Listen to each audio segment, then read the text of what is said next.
Virgil's Aeneid, translated by Robert Fagles. Book 1. Safe Haven After Storm. War's End to man I sing, an exile driven on by fate. He was the first to flee the coast of Troy, destined to reach Lavinian shores and Italian soil. Yet many blows he took on land and sea from the gods above.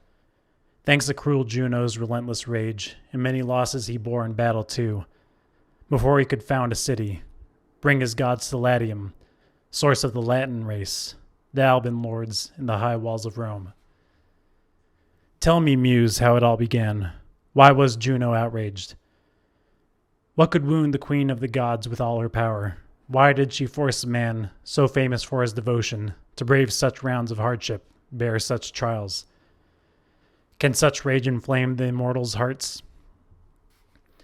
There was an ancient city held by Tyrian settlers, Carthage, facing Italy in the Tiber River's mouth, but far away. A rich city trained and fierce in war. Juno loved it, they say, beyond all other lands in the world. Even beloved Samos, second best. Here she kept her armor, here her chariot too, and Carthage would rule the nations of the earth if only the fates were willing. This was Juno's goal from the start, and so she nursed her city's strength. But she heard a race of men, sprung of Trojan blood, would one day topple down her Tyrian stronghold, breed an arrogant people ruling far and wide, proud in battle, destined to plunder Libya. So the fates were spinning out the future. This was Juno's fear, and the goddess never forgot the old campaign that she had waged at Troy for her beloved Argus. No, not even now would the causes of her rage, her bitter sorrows, drop from the goddess's mind. They festered deep within her, galled her still.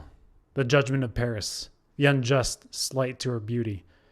The Trojan stock she loathed, the honors showered on Ganymede, ravished to the skies. Her fury inflamed by all this, the daughter of Saturn drove over endless oceans, Trojans left by the Greeks and brute Achilles. Juno kept them far from Latium, forced by the fates to wander around the seas of the world, year in, year out. Such a long, hard labor it was to found the Roman people. Now with the ridge of Sicily barely out of sight, they spread sail for the open sea, their spirits buoyant, their bronze beaks churning the waves to foam as Juno, nursing deep in her heart the everlasting wound, said to herself, "Defeated am I, give up the fight, powerless now to keep that Trojan king from Italy? But of course, the fates bar my way. And yet Minerva could burn the fleet to ash and drown my Argive crews in the sea, and all for one mad crime of a single man, Ajax, son of Oileus." She hurled Jove's all-consuming bolt from the clouds. She shattered a fleet and whipped the swells with gales. And then as he gasped his last in flames from his riven chest, she swept him up in a cyclone, impaled the man on a crag. But I who walk in majesty, I the queen of the gods, the sister and wife of Jove, I must wage a war, year after year, on just one race of men. Who will revere the power of Juno after this, lay gifts on my altar, lift his hands in prayer? With such anger seething inside her fiery heart, the goddess reached Aeolia, breeding ground of storms, their home swarming with raging gusts from the south. Here in a vast cave, King Aeolus rules the winds, brawling to break free, howling in full gale force as he chains them down in their dungeon, shackled fast. They bluster and protest, roaring round their present bars with a mountain above them all, booming with their rage. But high in his stronghold, Aeolus wields his scepter, soothing their passions, tempering their fury. Should he fail, surely they'd blow the world away, hurling the land and sea and deep sky through space. Fearing this, the Almighty Father banished the winds to that black cavern, piled above them a mountain mass imposed on all a king empowered by binding pact, to rein them back on command or let them gallop free. Now Juno made this plea to the Lord of Winds. "Aeolus, the father of gods and king of men, gave you the power to calm the waves or rouse them with your gales. A race I loathe is crossing the Tuscan sea, transporting Troy to Italy, bearing their conquered household gods. Thrash your winds to fury, sink their warships, overwhelm them or break them apart, scatter the crews, drown them all. I happen to have some sea nymphs, 14 beauties. Tilapia, the finest of all by far. I'll join you in lasting marriage, call her yours, and for all her years to come she will live with you, and make you the proud father of handsome children. Such service earns such gifts. Aeolus warmed to Juno's offer. Yours is the task, my queen, to explore your heart's desires. Mine is the duty to follow your commands. Yes, thanks to you I rule this humble little kingdom of mine. You won me the scepter, Jupiter's favors too, and a couch to lounge on, set at the gods' feasts. You made me lord of the storm wind, king of cloudbursts. With such thanks, swinging his spear around, he strikes home at the mountain's hollow flank, and out charge the winds through the breach he'd made, like armies on attack in a blasting whirlwind tearing through the earth. Down they crash on the sea, the east wind, south wind, all as one with the southwest squalls in hot pursuit, heaving up from the ocean depths, huge killer breakers, rolling toward the beaches. The crews are shouting, cables screeching, suddenly cloud banks blotting out the sky. The light of day from the Trojans is sight, as pitch-black night comes brooding down on the sea, with thunder crashing pole to pole, bolt on bolt, blazing across the heavens. Death. Everywhere men facing instant death. At once, Aeneas, limbs limp in the chill of fear, groans and lifting both his palms toward the stars, cries out, 3, 4 times blessed, my comrades lucky to die beneath the soaring walls of Troy, before their parents' eyes. If only I'd gone down under your right hand, Diomedes, strongest Greek afield, and poured out my life on the battlegrounds of Troy, where raging Hector lies, pierced by Achilles' spear, where mighty Sarpedon lies, where the Simois river swallows down and churns beneath its tides so many shields and helmets and corpses of the brave. Flinging cries as a screaming gust of the north wind pounds against his sail, raising waves sky high. The oars shatter, prow twists round, taking the breakers broadside on and over Aeneas' decks. A mountain of water towers, massive, steep. Some men hang on billowing crests, some as the sea gapes, glimpse through the waves the bottom waiting, a surge aswirl with sand. 3 ships the south wind grips and spins against those boulders lurking in mid-ocean, rocks the Italians call the altars, one great spine breaking the surface. 3 the east wind sweeps from open sea on the Syrtes' reefs, a grim sight, girding them round with walls of sand.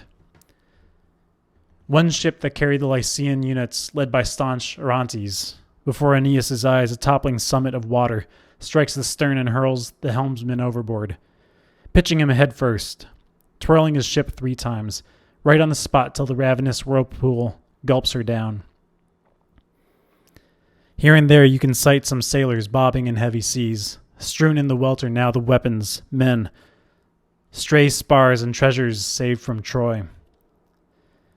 Now Alonius' sturdy ship, now brave Achates', now the galley that carried Abas, another, aged Aletes, yes, the storm routs them all. Down to the last craft the joints split, beams spring and the lethal flood pours in. All while Neptune scents the furor above him, the roaring seas first and the storm breaking next, his standing waters boiling up from the seabed churning back. And the mighty god, stirred to his depths, lifts his head from the crests, and serene in power gazing out over all his realm. He sees Aeneas' squadrons scattered across the ocean, Trojans overwhelmed by the surf and the wild crashing skies. Nor did he miss his sister Juno's cunning wrath at work. He summons the east and west wind, takes them to task. What insolence, trusting to your lofty birth, you winds, you dare make heaven and earth a chaos, raising such a riot of waves without my blessings. You, what I won't do. But first I'd better set to rest the flood you ruffled so. Next time, trust me, you will pay for your crimes and more than just a scolding. Away with you, quick, and give your king this message. Power over the sea and ruthless trident is mine, not his. It's mine by lot, by destiny. His place, east wind, is the rough rocks where you are all at home. Let him bluster there and play the king in his court. Let Iolus rule his bolted dungeon of the winds. Quicker than his command, he calms the heaving seas, putting the clouds to rout and bringing back the sun. Struggling shoulder to shoulder, Triton and Simothui hoist and heave the ships from the jagged rocks as the god himself whisks them up with his trident, clearing a channel through the deadly reefs, his chariot skimming over the cresting waves on spinning wheels to set the seas to rest. Just as, all too often, some huge crowd is seized by a vast uprising, the rabble runs amok, all slaves to passion, rocks, firebrands flying. Rage finds them arms, but then, if they chance to see a man among them, one whose devotion and public service lend him weight, they stand there, stock still with their ears alert as he rules their furor with his words and calms their passion.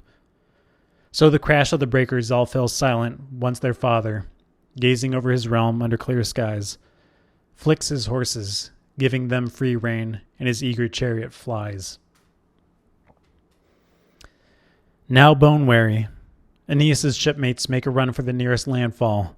Wheeling prows around, they turn for Libya's coast.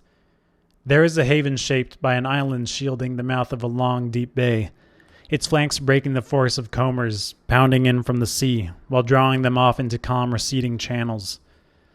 Both sides of the harbor, rock cliffs tower, crowned by twin crags that menace the sky, overshadowing reaches of sheltered water, quiet and secure. Over them as a backdrop looms a quivering wood. Above them rears a grove, bristling dark with shade. And fronting the cliff, a cave under hanging rocks, with fresh water inside, seats cut in the native stone, the home of the nymphs. Never in need of cables here to moor a weathered ship, no anger with biting flukes to bind her fast. Aeneas puts in here with a bare 7 warships saved from his whole fleet. How keen their longing for dry land underfoot as the Trojans disembark, taking hold of the earth, their last best hope, and fling their brine-racked bodies on the sand. Aeneas is first to strike a spark from flint, then works to keep it alive in dry leaves, cups it around with kindling, feeds it chips, and briskly fans the tinder into flame. Then, spent as they were from all their toil, they set out food, the bounty of Ceres, drenched in sea salt. Ceres' utensils too, her mills and troughs, and bent to parch with fire the grain they had salvaged, grind it fine on stones. While they see to their meal, Aeneas scales a crag, straining to scan the sea reach far and wide. Is there any trace of Aeneas now, tossed by the gales, or his warships banked with oars? Or Capys, perhaps, or Caicus' stern adorned with shields? Not a ship in sight. But he does spot 3 stags roaming the shore, an entire herd behind them, grazing down the glens in a long ranked line. He halts, grasps his bow and his flying arrows, the weapons his trusty aide Aeneas keeps at hand. First the leaders, antlers branching over their high heads. He brings them down, then turns on the herd, his shaft stampeding the rest like rabble into the leafy groves. Shaft on shaft, no stopping him till he stretches 7 hefty carcasses on the ground. A triumph, one for each of his ships, and makes for the cove, divides the kill with his whole crew, and then shares out the wine that good Acestes, princely man, had brimmed in their casks the day they left Sicilian shores. The commander's words relieve their stricken hearts. My comrades, hardly strangers to pain before now, we all have weathered worse. Some god will grant us an end to this as well. You've threaded the rocks, resounding with Scylla's howling rabid dogs, and taken the brunt of the Cyclops' boulders too. Call up your courage again. Dismiss your grief and fear. A joy it will be one day, perhaps, to remember even this. Through so many hard straits, so many twists and turns, our course holds firm for Latium. There fate holds out a homeland, calm, at peace. There the gods decree the kingdom of Troy will rise again. Bear up. Save your strength for better times to come. Brave words. Sick with mounting cares, he assumes a look of hope and keeps his anguish buried in his heart. The men gird up for the game. the coming feast. They skinned the hide from the ribs, lay bare the meat. Some cut it into quivering strips, impale it on skewers. Some set cauldrons along the beach and fire them to the boil. Then they renew their strength of food, stretched out on the beach grass, fill themselves with seasoned wine and venison rich and crisp. Their hunger sated, the tables cleared away. They talk on for hours, asking after their missing shipmates, wavering now between hope and fear, what to believe about the rest. Were the men still alive or just in the last throes, forever lost their comrades' far-flung calls? Aeneas, most of all, devoted to his shipmates, deep within himself he moans for the losses. Now for Orontes, hardy soldier. Now for Amycus. Now for the brutal fate that Lycus may have met. Then Gaius and brave Cloanthus, hearts of oak. Their mourning was over now as Jove from high heaven, gazing down on the sea, the white caps winged with sails, the lands outspread, the coasts, the nations of the earth, paused at the zenith of the sky and set his sights on Libya, that proud kingdom. All at once, as he took to heart the struggles he beheld, Venus approached in rare sorrow, tears abrim in her sparkling eyes, and begged, O you who rule the lives of men and gods with your everlasting laws and your lightning bolt of terror, what crime could my Aeneas commit against you? What dire harm could the Trojans do, that after bearing so many losses, this wide world is shut to them now, and all because of Italy? Surely from them the Romans would arise one day as the years roll on, and leaders would as well, descended from Teucer's blood, brought back to life, to rule all the lands and seas with boundless power. You promised. Father, what motive changed your mind? With that at least, I consoled myself for Troy's demise, that heart-rending ruin, weighing fate against fate. But now after all my Trojans suffered, still the same disastrous fortune drives them on and on. What end, great king, do you set to their ordeals? Antenor could slip out from under the Greek siege, then make his passage through the Illyrian gulfs and, safe through the inlands where the Liburnians rule, he struggled past the Timavus River's source. There, through its 9 mouths, as the mountain caves roar back, the river bursts out into full flood, a thundering surf that overpowers the fields. Reaching Italy, he erected a city for his people, a Trojan home called Padua, gave them a Trojan name, hung up their Trojan arms, and there, after long wars, he lingers on in serene and settled peace. But we, your own children, the ones you swore would hold the battlements of heaven, now our ships are lost, appalling. We are abandoned, thanks to the rage of a single foe, cut off from Italy's shores. Is this our reward for reverence? This the way you give us back our throne? The father of men and gods, smiling down on her, with a glance that clears the sky and calms the tempest, lightly kissing his daughter on the lips, replied, Relieve yourself of fear, my lady of Cythera. The fate of your children stands unchanged, I swear. You will see your promised city, see Lavinium's walls, and bear your great-hearted Aeneas up to the stars on high. Nothing has changed my mind.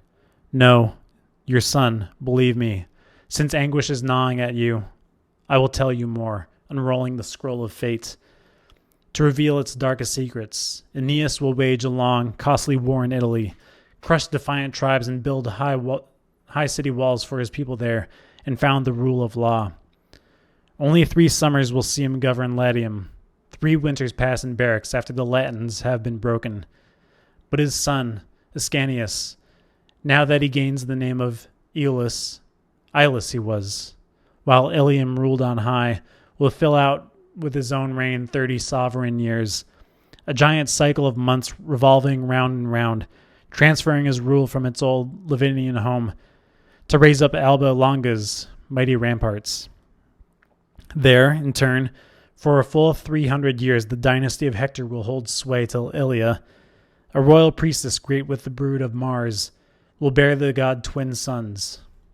Then one, Romulus, reveling in the tawny pelt of a wolf that nursed him, will inherit the line and build the walls of Mars, and after his own name, call his people Romans. On them I set no limits, space or time.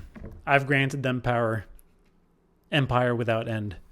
Even furious Juno, now plaguing the land and sea and sky with terror, she will mend her ways and hold dear with me these Romans, lords of the earth, the race arrayed in togas. This is my pleasure, my decree. Indeed, an age will come, as the long years slip by, when Assaracus' royal house will quell Achilles' homeland, brilliant Mycenae too, and enslave their people, rule defeated Argos. From that noble blood will arise a Trojan Caesar, his empire bound by the ocean, his glory by the stars. Julius, a name passed down from Iulus, his great forebear. And you, in years to come, will welcome him to the skies, you rest assured, laden with plunder of the east. And he with Aeneas will be invoked in prayer. Then will the violent centuries, battle set aside, grow gentle, kind. Vesta and silver-haired, good faith, and Romulus, flanked by brother Remus, will make the laws. The terrible gates of war with their welded iron bars will stand bolted shut, and locked inside, the frenzy of civil strife will crouch down on his savage weapons, hands pinioned behind his back with 100 brazen shackles, monstrously roaring out from his bloody jaws. So he decrees and speeds his son of Maia down the sky to make the lands in the new stronghold, Carthage, open and welcome to the Trojans, not let Dido, unaware of fate, expel them from her borders. Down through the vast clear air flies Mercury, rowing his wings like oars, and in a moment stands on Libya's shores, obeys commands, and the will of God is done.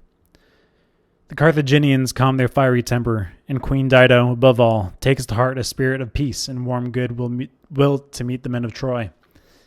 But Aeneas, duty-bound, his mind restless with worries all that night, reached a firm resolve as the fresh day broke. Out he goes to explore the strange terrain. What coasts had the storm winds brought him to? Who lives here? All he sees is wild, untilled. What men or what creatures? Then report the news to all his comrades, so concealing his ships in the sheltered woody narrows, overarched by rocks and screened around by trees and trembling shade, Aeneas moves out, with only Aeneas at his side, 2 steel-tipped javelins balanced in his grip. Suddenly in the heart of the woods his mother crossed his path. She looked like a young girl, a Spartan girl decked out in dress and gear, or Thracian Harpalyce tiring out her mares, outracing the Hebrus river's rapid tides. Hung from a shoulder, a bow that fit her grip, a huntress for all the world, she'd let her curls go streaming free in the wind. Her knees were bare, her flowing skirts hitched up with a tight knot. She speaks out first. You there, young soldiers, did you by any chance see one of my sisters? Which way did she go? Roaming the woods, a quiver slung from her belt, wearing a spotted lynx skin, or in full cry, hot on the track of some great frothing boar. So Venus asked, and the son of Venus answered, Not one of your sisters have I seen or heard, but how should I greet a young girl like you? Your face, your features, hardly a mortal's looks, and the tone of your voice is hardly human either. O goddess, without a doubt, what are you, Apollo's sister, or one of the breed of nymphs? Be kind, whoever you are, relieve our troubled hearts. Under what skies and onto what coasts of the world have we been driven? Tell us, please. Castaways, we know nothing, not the people, not the place. Lost, hurled here by the gales and heavy seas. Many a victim will fall before your altars. We'll slaughter them for you. But Venus replied, Now there's an honor I really don't deserve. It's just the style for Tyrian girls to sport a quiver in high-laced hunting boots in crimson. What you see is a Punic kingdom, people of Tyre and Agenor's town, but the borders held by Libyans, hard to break in war. Phoenician Dido is in command. She sailed from Tyre, in flight from her own brother. Oh, it's a long tale of crime, long, twisting, dark, but I'll try to trace the high points in their order. Dido is married to Sychaeus, the richest man in Tyre, and she, poor girl, was consumed with love for him. Her father gave her away, wed for the first time, a virgin still, and these are first solemn rites. But her brother held power in Tyre, Pygmalion, a monster, the vilest man alive.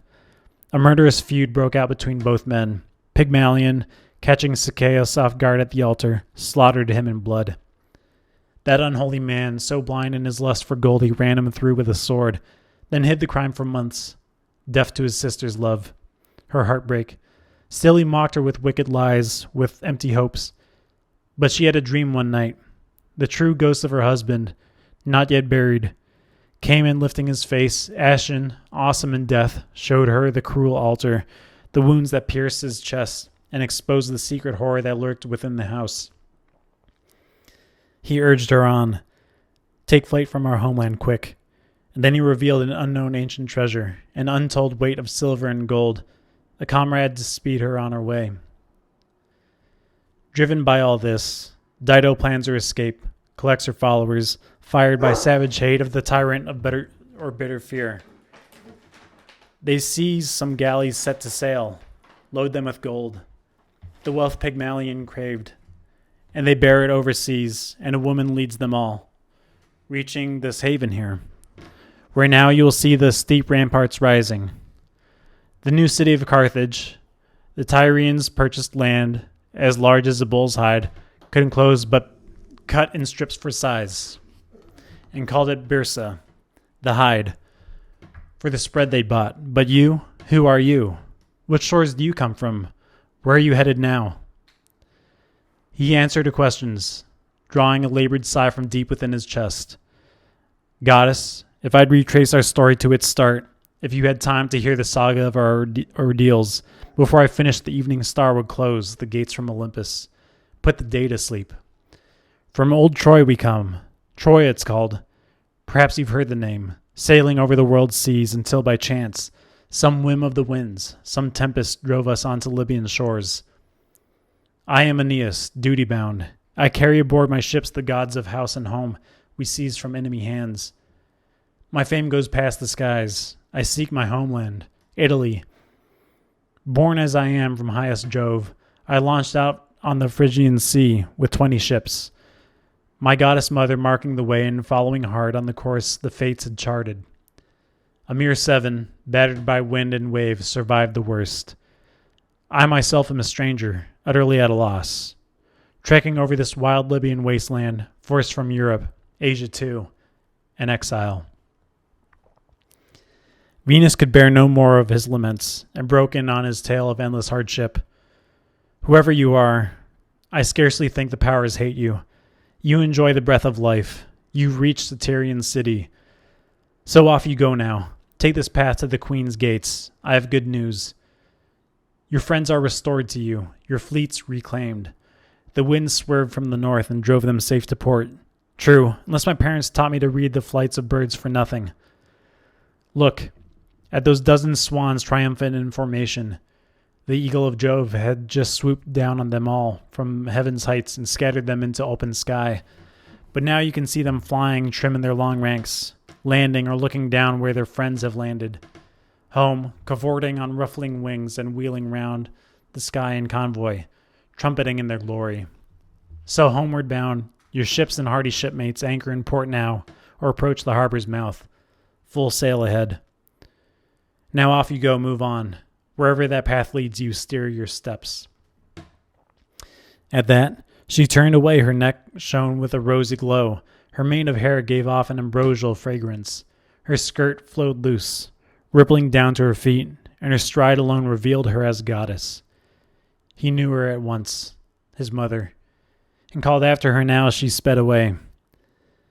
Why, you too, cruel as the rest? So often you ridicule your son with your disguises. Why can't we clasp hands, embrace each other, exchange some words, speak out and tell the truth? Reproving her so, he makes his way toward town, but Venus screens the travelers off with a dense mist, pouring round them a cloak of clouds with all her power, so no one could see them, no one could reach and hold them, cause them to linger now or ask why they had come.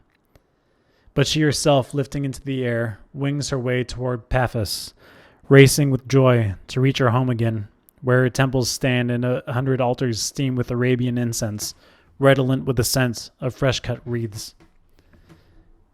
Meanwhile, the two men are hurrying on their way as the paths lead, now climbing a steep hill arching over the city, looking down on the facing walls and high towers, Aeneas marvels at its mass, once a cluster of huts.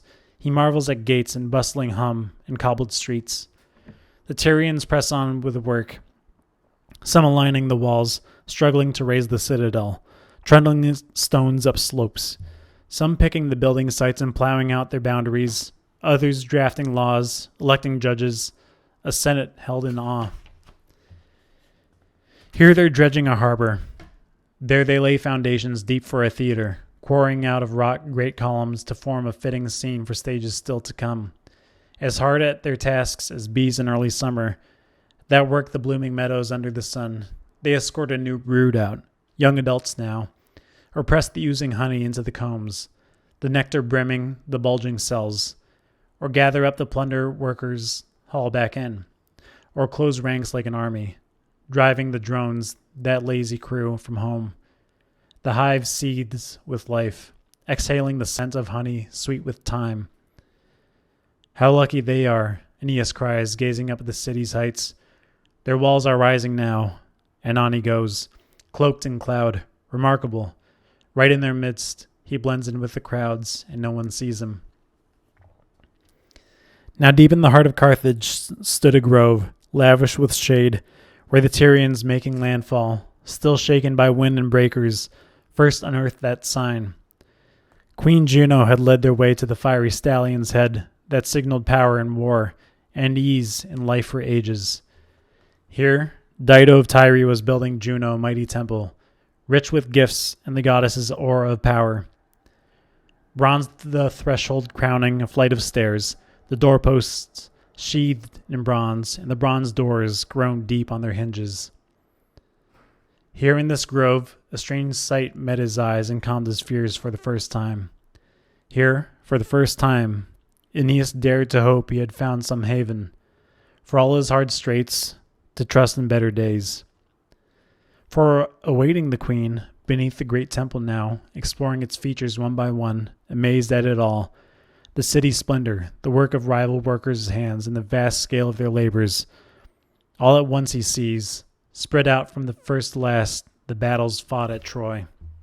The fame of the Trojan War now known throughout the world, Atreus' sons and Priam, Achilles, savage to both at once.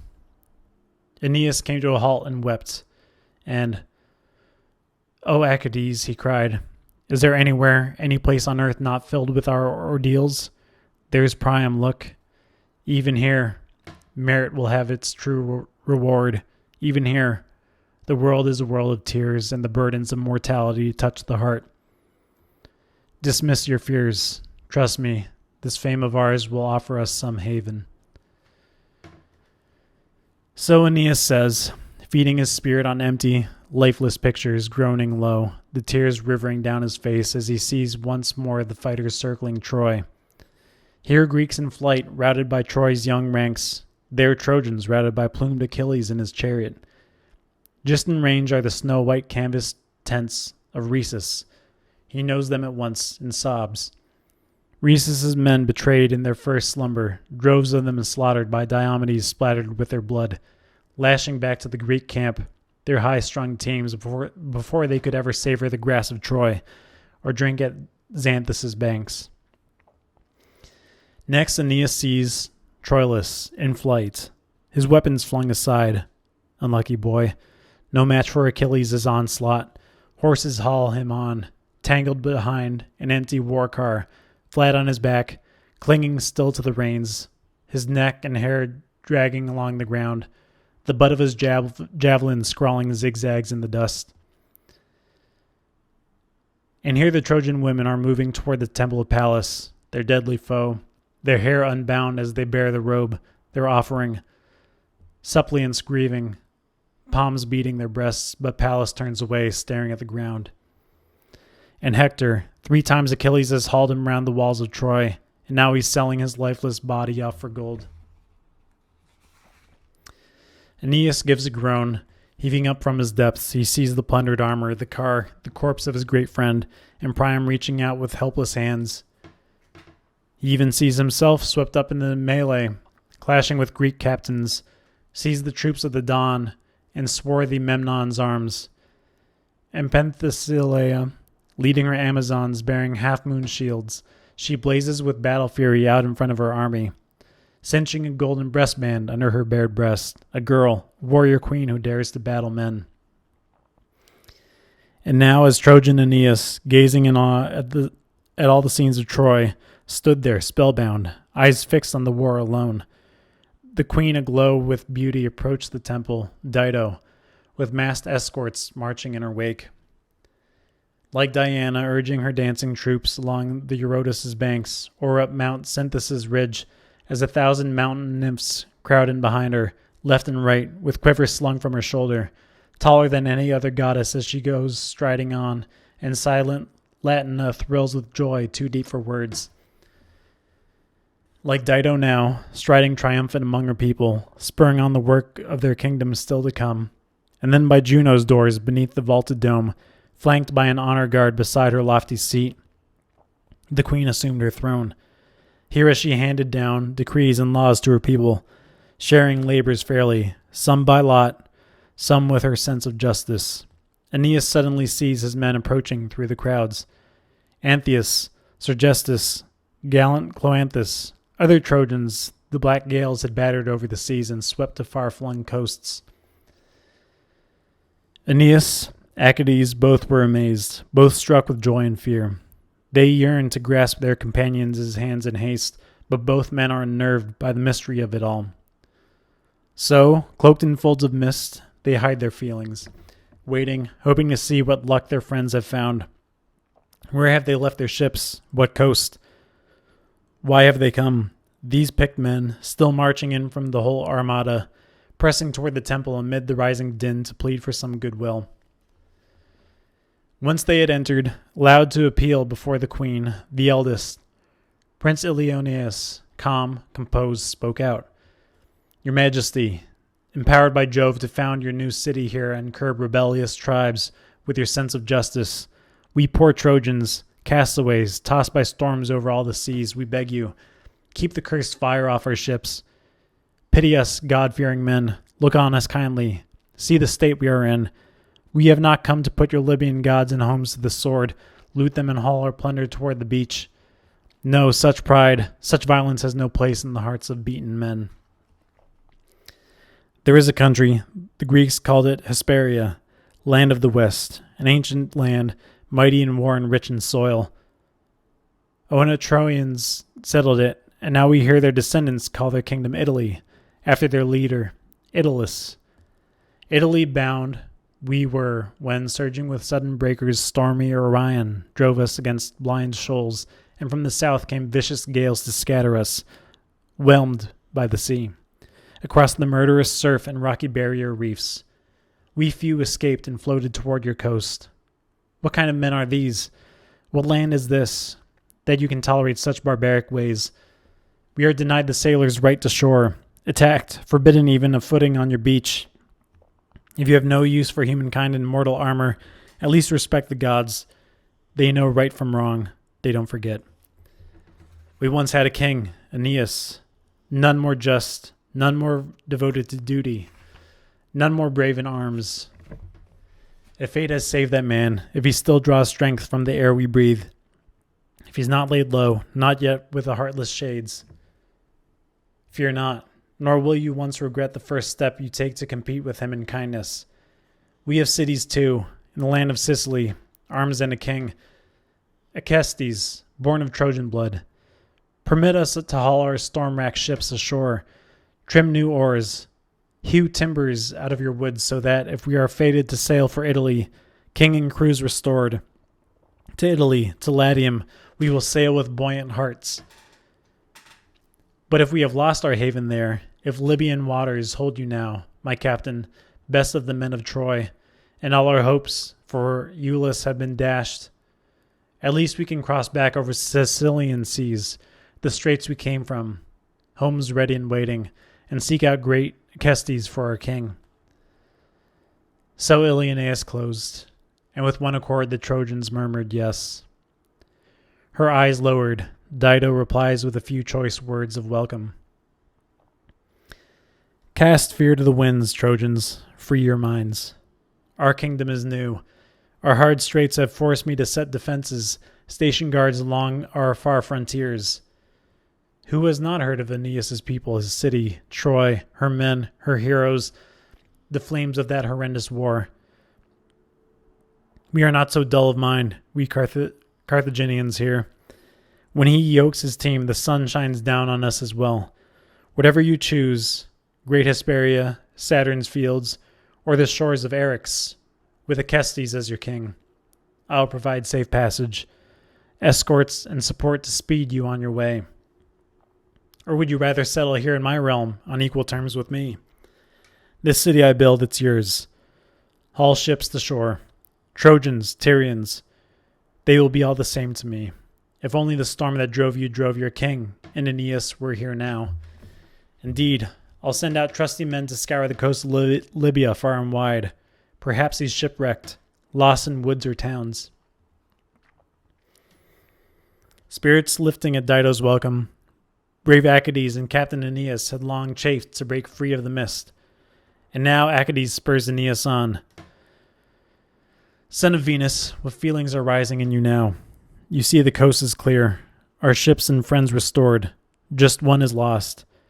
We saw him drown at sea ourselves. All else is just as your mother promised.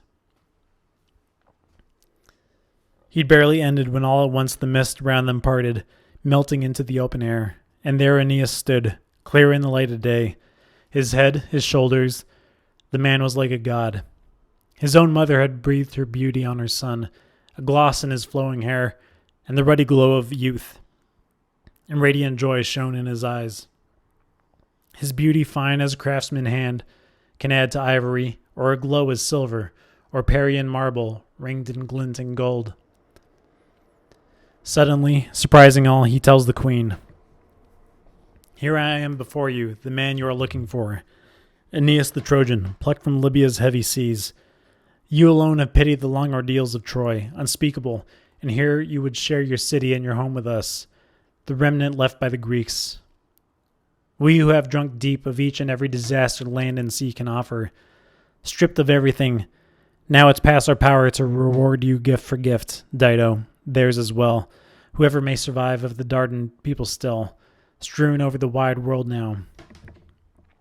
But may the gods, if there are powers who still respect the good and true, if justice still exists on the face of the earth, may they in their own sense of right and wrong bring you your just rewards. What age has been so blessed to give you birth? What noble parents produce so fine a daughter? So long as rivers run to the sea, so long as shadows travel the mountain slopes and the stars range the skies, your honor, your name, your praise will live forever, whatever lands may call me to their shores." With that, he extends his right hand toward his friend Aeneas, greeting Serestus with his left, and then the others, gallant Gaius, gallant Cloanthus. Tyrian Dido marveled, first at the sight of him, next at all he'd suffered. Then she said aloud, "Born of a goddess, even so, what destiny hunts you down through such ordeals? What violence lands you on this frightful coast? Are you that Aeneas whom loving Venus bore to Dardan and Chisus on the Simois' banks at Troy? Well I remember. Teucer came to Sidon once, banished from native ground, searching for new realms. And my father Belus helped him. Belus had sacked Cyprus, plundered that rich island, ruled with a victor's hand. From that day on I've known of Troy's disaster, known your name, and all the kings of Greece. Teucer, your enemy, often sang Troy's praises, claiming his own descent from Teucer's ancient stock. So come, young soldiers, welcome to our house. My destiny, harrying with me with trials hard as yours, led me as well at last to anchor in this land. Schooled in suffering, now I learn to comfort those who suffer too."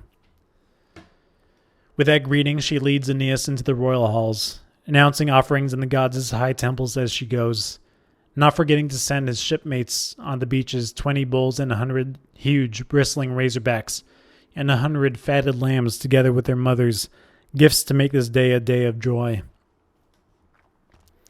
Within the palace, all is decked with adornments, lavish, regal splendor. In the central hall they are setting out a banquet. draping the gorgeous purple, intricately worked, heaping the board with grand displays of silver and gold engraved with her father's valiant deeds, a long, unending series of captains and commands, traced through a line of heroes since her country's birth. Aeneas, a father's love would give the man no rest, quickly sends Aeneid down to the ships to take the news to Aeneas, bring him back to Carthage. All his paternal care is focused on his son. He tells Aeneid to fetch some gifts as well, plucked from the ruins of Troy, a grown stiff with figures stitched in gold, and a woven veil with yellow sprays of acanthus round the border. Helen's glory, gifts she carried out of Mycenae, fleeing Argos for Troy to seal her wicked marriage, the marvelous handiwork of Helen's mother, Leda.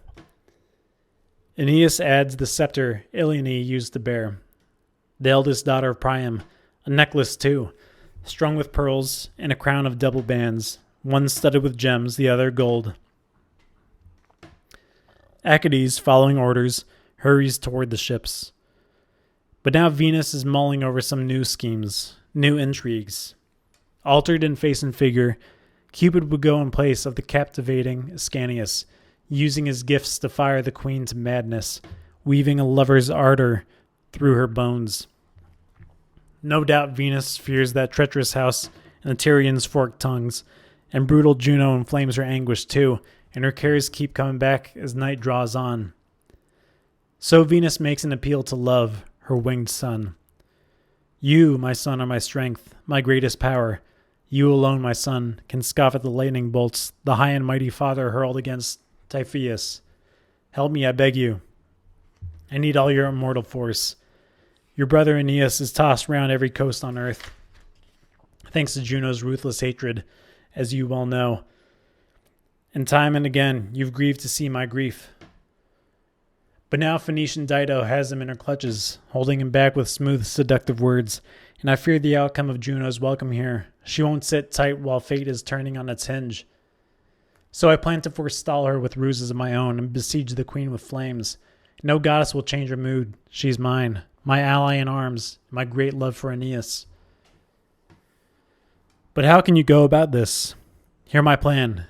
His dear father has just sent for the young prince. He means the world to me, and he's bound for Carthage now, bearing presents safe from the sea, the flames of Troy. I'll lull him into deep sleep and hide him far away, on Cythera's heights, or high Idalium, my shrines, so he cannot learn of my trap or spring it open while it's being set. And you with your cunning, forge his appearance. Just one night, no more. Put on the familiar features of the boy that you are, so when the wine flows free at the royal board, and Dido, lost in joy, cradles you in her lap, caressing, kissing you gently, you can breathe your secret fire into her, poison the queen, and she will never know. Cupid leaps at once to his loving mother's orders.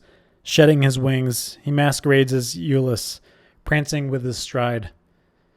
But now Venus distills a deep, soothing sleep into Iülus' limbs, and warming him in her breast, the goddess spirits him off to her high Idalian grove, where beds of marjoram breathe and embrace him with aromatic flowers and rustling shade. Now Cupid is on the move, under her orders, bringing the Tyrians royal gifts, his spirits high as Aeneas leads him on. Arriving, he finds the queen already poised on a golden throne beneath the sumptuous hangings, commanding the very center of her palace. Now Aeneas, the good captain, enters, then the Trojan soldiers taking their seats on couches draped in purple. Servants pour them water to rinse their hands, quickly serving them bread from baskets, spreading their laps with linens, napkins clipped and smooth. In the kitchens are 50 serving maids assigned to lay out foods in a long line, course by course, and honor the household gods by building fires high. 100 other maids and 100 men, all matched in age, are spreading the feast on trestles, setting out the cups.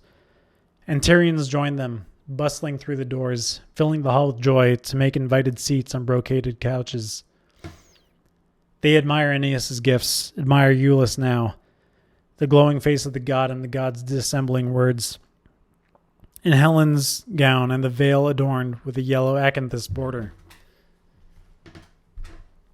But above all, tragic Dido, doomed to a plague about to strike, cannot feast her eyes enough, thrilled both by the joy and gifts he brings, and the more she looks, the more the fire grows. But once he's embraced Aeneas, clung to his neck to sate the deep love of his father, deluded father, Cupid makes for the queen.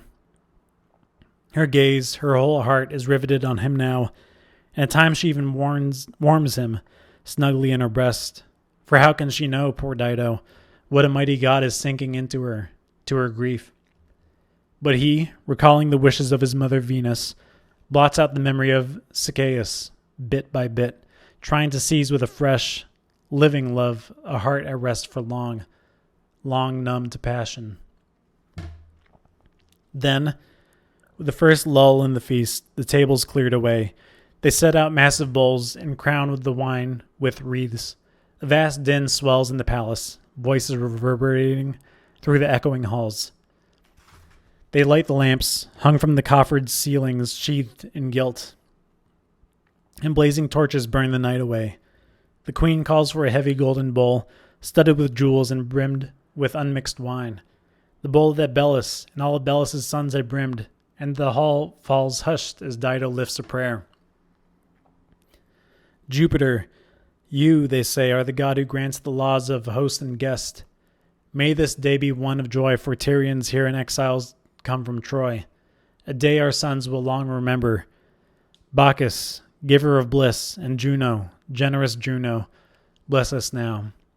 And come, my people, celebrate with all goodwill this feast that makes us one. With that prayer, she poured a libation to the gods, tipping wine on the board, and tipping it. She was first to take the bowl, brushing it lightly with her lips, then gave it to Bitias, laughing, goading him on, and he took the plunge, draining the foaming bowl, drenching himself in its brimming, overflowing gold. And the other princes drank in turn. Then Iopus, long-haired bard, strikes up his golden lyre, resounding through the halls. Giant Atlas had been his teacher once, and now he sings the wandering moon and laboring sun eclipsed, the roots of the human race and the wild beasts, the source of storms and the lightning bolts on high. Arcturus, the rainy Hyades, and the great and little bears. And why the winter's suns so rush to bathe themselves to the sea, and what slows down the nights to a long lingering crawl. And time and again the Tyrians burst into applause, and the Trojans took their lead. So Dido, doomed, was lengthening out the night by trading tales as she drank long draughts of love, asking Aeneas question on question, now about Priam, now Hector, what armor Memnon, son of the morning, wore at Troy. How swift were the horses of Diomedes, how strong was Achilles. Wait, come, my guest, she urges. Tell us your own story, start to finish, the ambush laid by the Greeks, the pain your people suffered, the wanderings you have faced. For now is the 7th summer that has borne you wandering all the lands and seas on earth.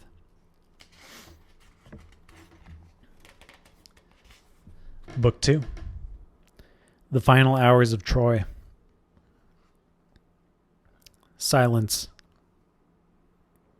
All fell hushed, their eyes fixed on Aeneas now, as the founder of his people, high on a seat of honor, set out on his story. Sorrow, unspeakable sorrow, my queen, you asked me to bring to life once more. How the Greeks uprooted Troy and all her power, our kingdom mourned forever. What horrors I saw, a tragedy where I played a leading role myself. Who could tell such things, not even a Myrmidon, a Dolopian, or comrade of iron-hearted Ulysses, and still refrain from tears?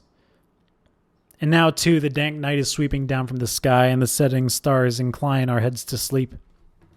But if you long so deeply to know what we went through, to hear in brief the last great agony of Troy, much as I shudder at the memory of it all, I shrank back in grief. I'll try to tell it now. Ground down by the war and driven back by fate, the Greek captains had watched the years slip by until, helped by Minerva's superhuman skill, they built that mammoth horse, immense as a mountain, lining its ribs with ship timbers hewn from pine, and offering to secure safe passage home, or so they pretend, and the story spreads through Troy. But they picked by lot the best, most able-bodied men, and stealthily locked them into the horses' dark flanks, till the vast hold of the monster's womb is packed with soldiers' bristling weapons. Just in sight of Troy, an island rises, Tenedos, famed in the old songs, powerful, rich, while Priam's realm stood fast. Now it's only a bay, a treacherous cove for ships. While there they sail, hiding out in its lonely coast, while we thought gone, sped home on the winds to Greece. So all Troy breathes free, relieved of our endless sorrow. We fling open the gates and stream out, elated to see the Greeks' abandoned camp, the deserted beachhead. Here the Dolopians formed ranks. Here savage Achilles pitched his tents. Over there the Armada moored, and here the familiar killing fields of battle. Some gaze wonder-struck at the gift for Pallas, the virgin never wed, transfixed by the horse, its looming mass, our doom. The Moedes leads the way. Drag it inside the wall, he urges. Plant it high on the city heights. Inspired by treachery now, or the fate of Troy was moving toward this end. But Capys, with other saner heads who take his side, suspecting a trap in any gift the Greeks might offer, tells us, fling it into the sea or torch the thing to ash, or bore into the depths of its womb where men can hide. The common people are split into warring factions. But now, out in the lead with a troop of comrades, down Laocoon runs from the heights in full fury, calling out from a distance, "Poor doomed fools, have you gone mad, you Trojans? You really believe the enemies sailed away, or any gift of the Greeks is free of guile? Is that how well you know Ulysses? Trust me, either the Greeks are hiding, shut inside those beams, or the horse is a battle engine geared to breach our walls, spy on our homes, come down on our city, overwhelm us, or some other deceptions lurking deep inside it. Trojans never trust that horse, whatever it is. I fear the Greeks, especially bearing gifts." In that spirit, with all his might, he hurled a huge spear straight into the monster's flanks. The mortised timberwork of its swollen belly, quivering, there it stuck, and the stricken womb came booming back from its depths with echoing groans. If fate and our own wits had not gone against us, surely Laocoon would have driven us on now, to rip the Greek lair open with iron spears, and Troy would still be standing. Proud fortress of Priam, you would tower still. Suddenly, in the thick of it all, a young soldier, hands shackled behind his back, with much shouting, Trojan shepherds were hailing him toward the king. They'd come on the man by chance, a total stranger. He'd given himself up, with one goal in mind, to open Troy to the Greeks and lay her waste. He trusted to courage, nerved for either end, to weave his lies or face his certain death. Young Trojan recruits, keen to have a look, came scurrying up from all sides, crowding round, outdoing each other to make a mockery of the captive. Now, hear the treachery of the Greeks and learn from a single crime the nature of the beast. Haggard, helpless, there in our midst he stood, all eyes riveted on him now, and turning a wary glance at the lines of Trojan troops he groaned and spoke. "Where can I find some refuge? Where on land, on sea? What's left for me now, man of so much misery? Nothing among the Greeks, no place at all, and worse, I see my Trojan enemies crying for my blood." His groans convince us, cutting all our show of violence short. We press him. "Tell us where you were born, your family. What news do you bring? Tell us what you trust to, such a willing captive." "All of it, my king, I will tell you, come what may, the whole true story. Greek I am, I don't deny it. Know that first. Fortune may have made me a man of misery, but wicked as she is, she can't make Sinon a lying fraud as well. Now, perhaps you've caught some rumor of Palamedes, Belus' son, and his shining fame that rings in song. The Greeks charged him with treason, a trumped-up charge, an innocent man, and just because he opposed the war, they put him to death. But once he's robbed of the light, they mourn him sorely. Now I was his bloodkin, a youngster when my father, a poor man, sent me off to the war at Troy as Palamedes' comrade. Long as he kept his royal status, holding forth in the councils of the kings, I'd some standing too, some pride of place. But once he left the land of the living, thanks to the jealous, forked tongue of our Ulysses, you're no stranger to his story, I was shattered. I dragged out my life in the shadows, grieving, seething alone in silence, outraged by my innocent friend's demise until I burst out like a madman, swore if I ever returned in triumph to our native Argos, ever got the chance I'd take revenge, and my oath provoked a storm of hatred. That was my first step on the slippery road to ruin. From then on, Ulysses kept tormenting me, pressing charge on charge. From then on, he brooded about his two-edged rumors among the rank and file. Driven by guilt, he looked for ways to kill me. He never rested until, making Calchas his henchman. But why now? Why go over that unforgiving ground again? Why waste words? If you think all Greeks are one, if hearing the name Greek is enough for you, it's high time you made me pay the price.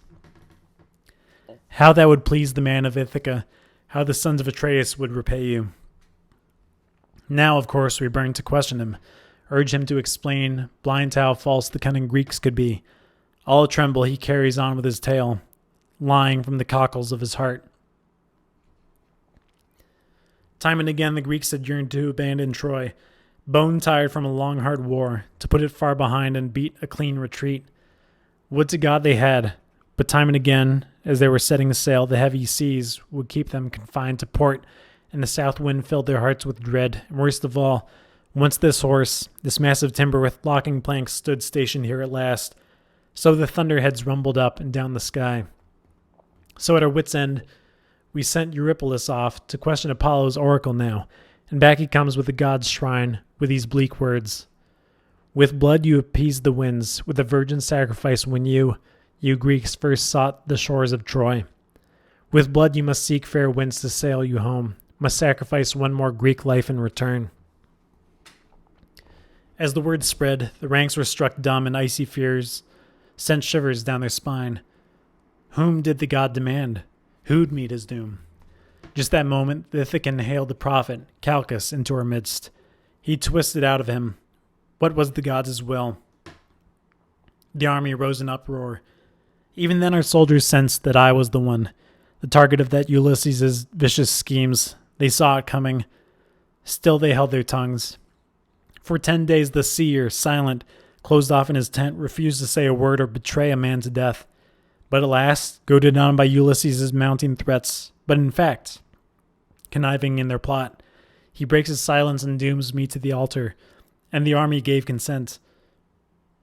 The death that each man dreaded turned to the fate of one poor soul, a burden they could bear. The day of infamy soon came. The sacred rites were all performed for the victim. The salted meal strewn, the bands tied round my head. But I broke free of death, I tell you, burst my shackles, and hid at night in the reeds of a marshy lake, waiting for them to sail. If only they would sail. Well, no hope now of seeing the land where I was born or my sweet children, the father I longed for all these years. Maybe they'll wring from them the price for my escape, avenge my guilt with my loved one's blood, poor things. I beg you, king, by the powers who know the truth, by any trust still uncorrupt in the world of men, pity a man whose torment knows no bounds. Pity me in my pain. I know in my soul I don't deserve to suffer. He wept and won his life. Our pity too. Priam takes command, has him freed from the ropes and chains that bind him fast, and hails him warmly. Whoever you are, from now on, now you've lost the Greeks. Put them out of your mind and you'll be one of us. But answer my question. Tell me the whole truth. Why did they raise up this giant, monstrous horse? Who conceived it? What's it for? Its purpose? A gift to the gods? A great engine of battle? He broke off. Sinon, adept at deceit, with all his Greek cunning lifted his hands, just freed from their fetters, up to the stars and prayed. Bear witness, you eternal fires of the sky, and you inviolate will of the gods. Bear witness. Altar and those infernal knives that I have escaped, and the sacred bands I wore myself, the victim. It's right to break my sworn oath to the Greeks. It's right to detest those men and bring to light all they're hiding now.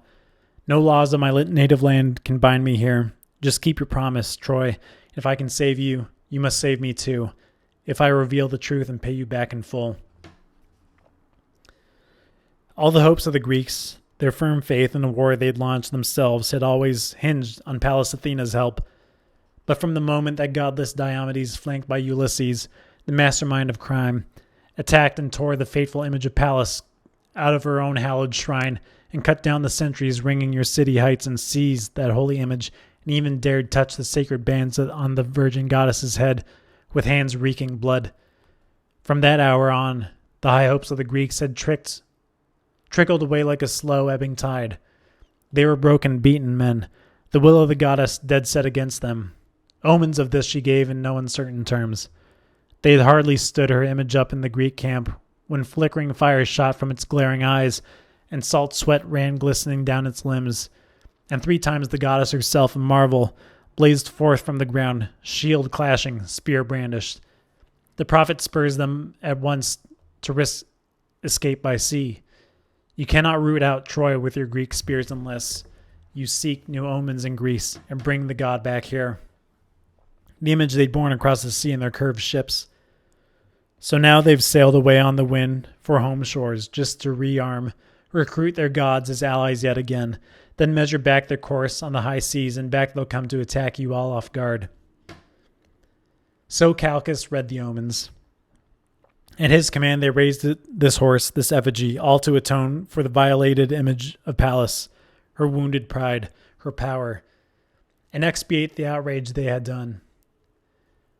But he made them do the work on a grand scale, a tremendous mass of interlocking timbers towering toward the sky, so the horse could not be trundled through your gates or hauled inside your walls or guard your people if they revered it well, in the old ancient way.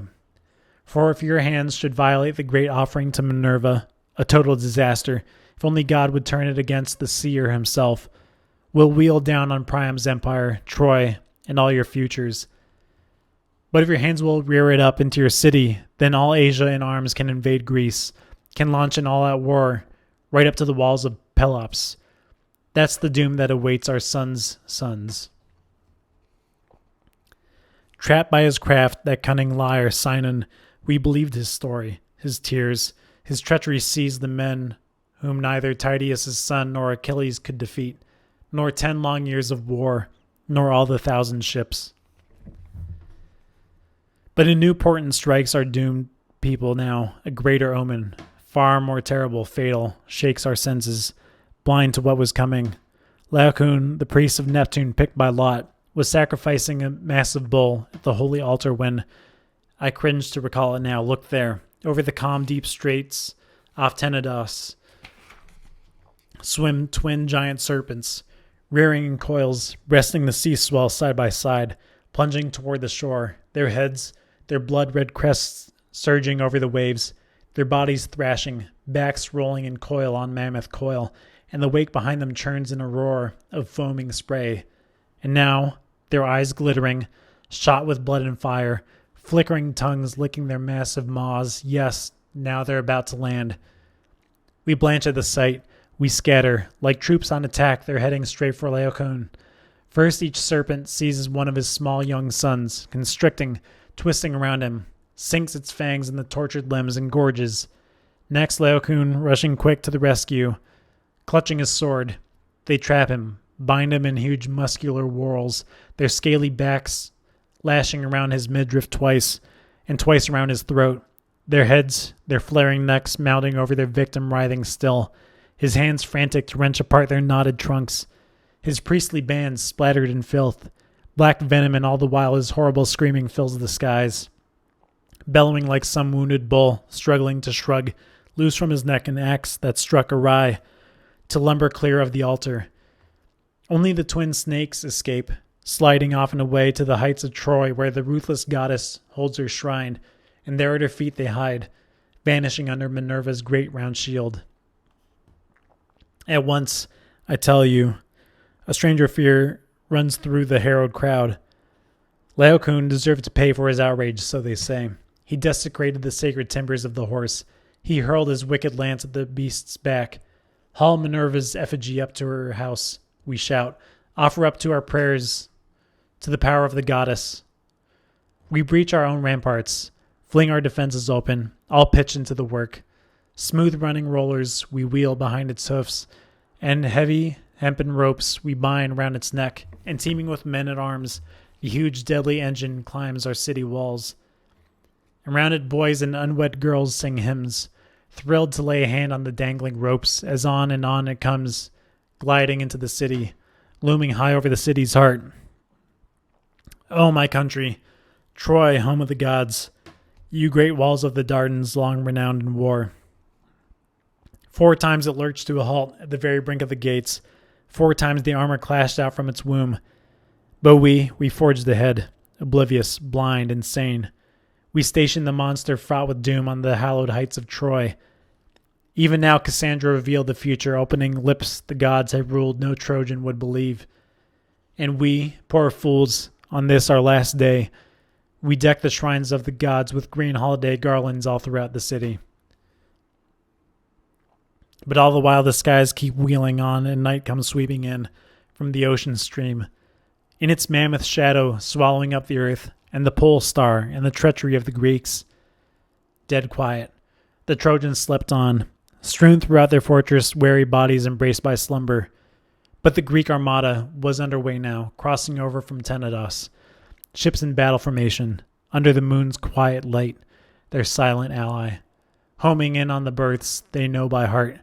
When the kingdom's flagship sends up a signal flare, the cue for Sinon, saved by the fates and just decree, and healthily loosing the pine bolts of the horse, he unleashes the Greeks shut up inside its womb. The horse stands open wide, fighters in high spirits pouring out of its timbered cavern into the fresh air, the chiefs, Thisandrus, Sthenelus, ruthless Ulysses rappelling down a rope they dropped from its side, and Acamas, Thoas, Neoptolemus, son of Achilles, Captain Machaon, Menelaus, Epius himself, the man who built that masterpiece of fraud. They steal on a city buried deep in sleep and wine. They butcher the guards, fling wide the gates and hug their cohorts poised to combine forces. Plot complete. This was the hour when rest, that gift of the gods most heaven sent, first comes to beleaguered mortals, creeping over us now, when there, look. I dreamed I saw Prince Hector before my eyes, my comrade haggard with sorrow streaming tears, just as he once was, when dragged behind the chariot, black with blood and grime, thongs piercing his swollen feet. What a harrowing sight. What a far cry from the old Hector home from battle, decked in Achilles' arms, his trophies or fresh from pitching Trojan fire at the Greek ships. His beard matted now, his hair clotted with blood, bearing the wounds, so many wounds he suffered fighting round his native city's walls. I dreamed I addressed him first. In tears myself I forced my voice from the depths of all my grief. O light of the Trojans, last, best hope of Troy. What's held you back so long? How long we've waited, Hector, for you to come, and now from what far shores. How glad we are to see you, we battle-weary men. After so many deaths, your people dead and gone, after your citizens, your city felt such pain. But what outrage has mutilated your face so clear and cloudless once? Why these wounds? Wasting no words, no time on empty questions, heaving a deep groan from his heart, he calls out, Escape, son of the goddess, tear yourself from the flames. The enemy holds our walls. Troy is toppling from her heights. You have paid your debt to our king and native land. If one strong arm could have saved Troy, my arm would have saved the city. Now, into your hands she entrusts her holy things, her household gods. Take them with you as comrades in your fortunes. Seek a city for them. Once you have roved the seas, erect great walls at last to house the gods of Troy. Urging so, with his own hands he carries Vesta forth from her inner shrine, her image clad in ribbons, filled with her power, her everlasting fire. But now chaos. The city begins to reel with cries of grief, louder, stronger, even though Father's palace stood well back, screened off by trees, but still the clash of arms rings clearer, horror on the attack. I shake off sleep, and scrambling up to the pitched roof I stand there, ears alert, and I hear a roar like fire assaulting a wheat field, whipped by a south wind's fury, or mountain torrents in full spate, flattening crops, leveling all the happy, thriving labor of oxen, dragging whole trees headlong down in its wake, and a shepherd perched on a sheer rock outcrop hears the roar, lost in amazement, struck dumb. No doubting the good faith of the Greeks now, their treachery plain as day. Already there, the grand house of Deiphobus, stormed by fire, crashing in ruins. Already his neighbor, Ucaligon, up in flames. The Stygian straits shimmering back the blaze, the shouting of fighters soars, the clashing blare of trumpets. Out of my wits, I seize my arms. What reason for arms? Just my spirit burning to muster troops for battle, rush with comrades up to the city's heights, fury and rage driving me breakneck on as it races through my mind what a noble thing it is to die in arms. But now look, just slipped out from under the Greek barrage of spears, Panthus, Orthus' son, a priest of Apollo's shrine on the citadel, hands full of the holy things. The images of our conquered gods, he's dragging along his little grandson, making a wild dash for our doors. Panthus, where's our stronghold, our last stand? Words still on my lips as he groans in answer. The last day has come for the Trojan people, no escaping this moment. Troy's no more, Ilium gone, our awesome Trojan glory. Brutal Jupiter hands it all over to Greece. Greeks are lording over our city up in flames. The horse stands towering high in the heart of Troy, disgorging its armed men, with Sinon in his glory gloating over us. Sinon fans the fires. The immense double gates are flung wide open, Greeks in their thousands massed there, all who ever sailed from proud Mycenae. Others have choked the cramped streets, weapons brandished now in a battle line of naked, glinting steel, tense for the kill. Only the first guards at the gates put up some show of resistance, fighting blindly on. Spurred by Panthus' words and the god's will, into the blaze I dive, into the fray, wherever the din of combat breaks and war cries fill the sky, wherever the battle fury drives me on, and now I'm joined by Rippius, Epidus mighty in armor, rearing up in the moonlight. Hipponus comes to my side, and Dymas too, flanked by the young Corobius, Megdon's son. Late in the day, he chanced to come to Troy, incensed with a mad, burning love for Cassandra. Son-in-law to our king, he would rescue Troy. Poor man, if only he'd marked his bride's inspired ravings. Seeing their close-packed ranks, hot for battle, I spur them on their way. Men, brave hearts, though bravery cannot save us, if you're bent on following me and risking all to save the worst, look around you. See how our chances stand. The gods who shored our empire have left us. All have deserted their altars and their shrines. You race to defend a city already lost in flames. But let us die, go plunging into the thick of battle. One hope saves the defeated. They know they can't be saved. That fired their hearts with the fury of despair. Now, like a wolf pack out for blood on a foggy night, driven blindly on by relentless, rabid hunger, leaving cubs behind, waiting, jaws parched, so through spears, through enemy ranks we plow to certain death, striking into the city's heart. The shielding wings of the darkness beating round us. Who has words to capture that night's disaster, tell that slaughter? What tears could match our torments now? An ancient city is falling, a power that ruled for ages now in ruins. Everywhere lie the motionless bodies of the dead, strewn in her streets, her homes and the gods' shrines we held in awe. And not only Trojans pay the price in blood. At times the courage races back in their conquered hearts, and they cut their enemies down in all their triumph. Everywhere, wrenching grief, everywhere terror in 1,000 shapes of death. And the first Greek to cross our path, Androgeus, leading a troop of hordes and taking us for allies on the march, the fool. He even gives us a warm salute and calls out, "Hurry up, men. Why holding back? Why now? Why drag your heels?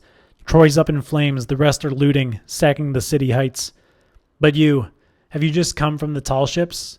Suddenly, getting no password he can trust, he sensed he'd stumbled into enemy ranks. Stunned, he recoiled, swallowing back his words like a man who threads his way through prickly brambles, pressing his full weight on the ground, and blindly treads on a lurking snake, and back he shrinks in instant fear, as it rears in anger, puffs its blue back neck. Just so, Androgeos, seeing us, cringes with fear, recoiling, struggling to flee, but we attack, flinging a ring of steel round his cohorts. Panic takes the Greeks unsure of their ground, and we cut them all to pieces. Fortune fills our sails in that first clash, and Charybdis, flushed, fired with such success, exults. Comrades, wherever fortune points the way, wherever the first road to safety leads, let's soldier on. Exchange shields with the Greeks and wear their emblems. Call it cunning or courage. Who would ask in war? Our enemies will arm us to the hilt. With that, he dons Androgeos' crested helmet, his handsome blazoned shield, and straps a Greek sword to his hip, and comrades, spirits rising, take his lead. Rippius, Dymas too, and our corps of young recruits, each fighter arms himself in the loot that he just seized, and on we forged, blending in with the enemy, battling time and again under strange gods, fighting hand to hand in the blind dark, and many Greeks we send to the king of death. Some scatter back to their ships, making a run for shore in safety. Others disgrace themselves, so panicked they clamber back inside the monstrous horse, burying into the womb they know so well. But oh, how wrong to rely on God's dead set against you. Watch, the virgin daughter of Priam, Cassandra, torn from the sacred depths of Minerva's shrine, dragged by the hair, raising her burning eyes to the heavens, just her eyes, so helpless. Shackles kept her from raising her gentle hands. Charybdis could not bear the sight of it. Mad with rage, he flung himself at the Greek lines and met his death. Closing ranks, we charge after him into the thick of battle and face our first disaster. Down from the temple roof come showers of lances hurled by our own comrades there, duped by the look of our Greek arms, our Greek crests that launched this grisly slaughter. And worse still, the Greeks, roaring with anger, we had saved Cassandra, attack us from all sides. Ajax, fiercest of all, and Atreus' two sons, and the whole Dolopian army, wild as a rampaging whirlwind, gusts clashing, the west and the south, and east wind riding high on the rushing horses of the dawn, and the woods howl, and Nereus, thrashing his savage trident, churns up the sea exploding in foam from its rocky depths. And those Greeks we had put to rout, our ruse in the murky night stampeding them headlong on throughout the city. Back they come, the first to see that our shields and spears are naked lies, to mark the words on our lips that jar with theirs. In a flash, superior numbers overwhelm us. Charybdis is first to go. Cut down by Peneleus' right hand, he sprawls at Minerva's shrine, the goddess, power of armies. Rippius falls too, the most righteous man in Troy, the most devoted to justice, true, but the gods had other plans. Hipponus and Dymas die as well, run through by their own men. And you, Panthus, not all your piety, all the sacred bands you wore as Apollo's priest could save you as you fell. Ashes of Ilium, last flames that engulfed my world. I swear by you that in your last hour I never shrank from the Greek spears, from any startling hazard of war. If fate had struck me down, my sword arm earned it all. Now we are swept away, Iphitus, Peleus with me, one weighed down with age, and the other slowed by a wound Ulysses gave him, heading straight for Priam's palace, driven there by the outcries. And there I tell you, a pitched battle flares. You'd think no other battles could match its fury. Nowhere else in the city were people dying so.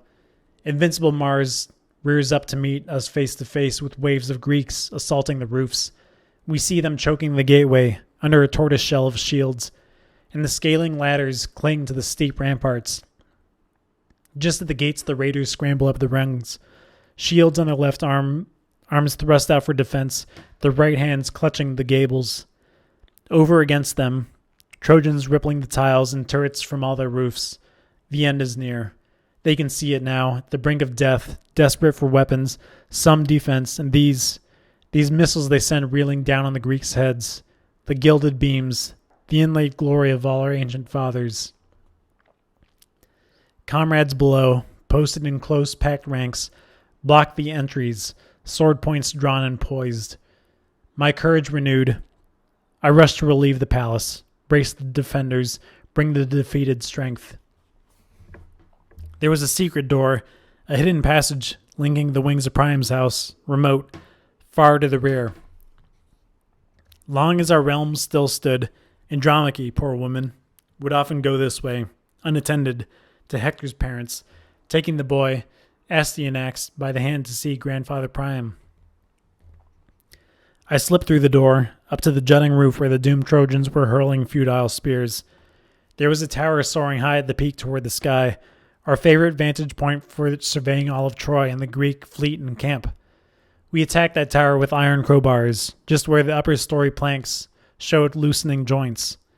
We rocked it, wrenched it free of its deep moorings, and all at once we heaved it toppling down with a crash, trailing its wake of ruin to grind the massed Greeks assaulting left and right. But on came Greek reserves, no let-up, the hail of rocks, the missiles of every kind would never cease. There at the very edge of the front gates springs Pyrrhus, son of Achilles, prancing in arms. A flash in his shimmering brazen shield, like a snake buried the whole winter long under frozen turf, swollen to bursting, fed full on poisonous weeds, now it springs into light, sloughing its old skin to glisten sleek in its newfound youth, its back slithering, coiling, its proud chest rearing high to the sun, its triple tongue flickering through its fangs. Backing him now come Periphas, giant fighter, Automedon too, Achilles' henchman, charioteer who bore the great man's armor. Backing Pyrrhus, young fighters from Skyros raid the palace, hurling firebrands at the roofs. Out in the lead, Pyrrhus seizes a double axe and batters the rocky sill and ripping the bronze posts out of their sockets, hacking the rugged oaken planks of the doors, makes a breach, a gaping maw. And there exposed, the heart of the house, the sweep of the colonnades, the palace depths of the old kings and Priam lie exposed, and they see the armed sentries bracing at the portals. But all in the house is turmoil. Misery groans, the echoing chambers ring with cries of women. Wails of mourning hit the golden stars. Mothers scatter in panic down the palace halls and embrace the pillars, cling to them, kiss them hard. But on he comes. Pyrrhus with all his father's force, no bolts, not even the guards can hold him back. Under the ram's repeated blows, the doors cave in. The doorposts, prized from their sockets, crash flat. Force makes a breach, and the Greeks come storming through, butcher the sentries, flood the entire place with men at arms. No river so wild, so frothing in spate, bursting its banks to overpower the dikes, anything in its way, its cresting tides stampeding in fury down on the fields to sweep the flocks and stalls across the open plain.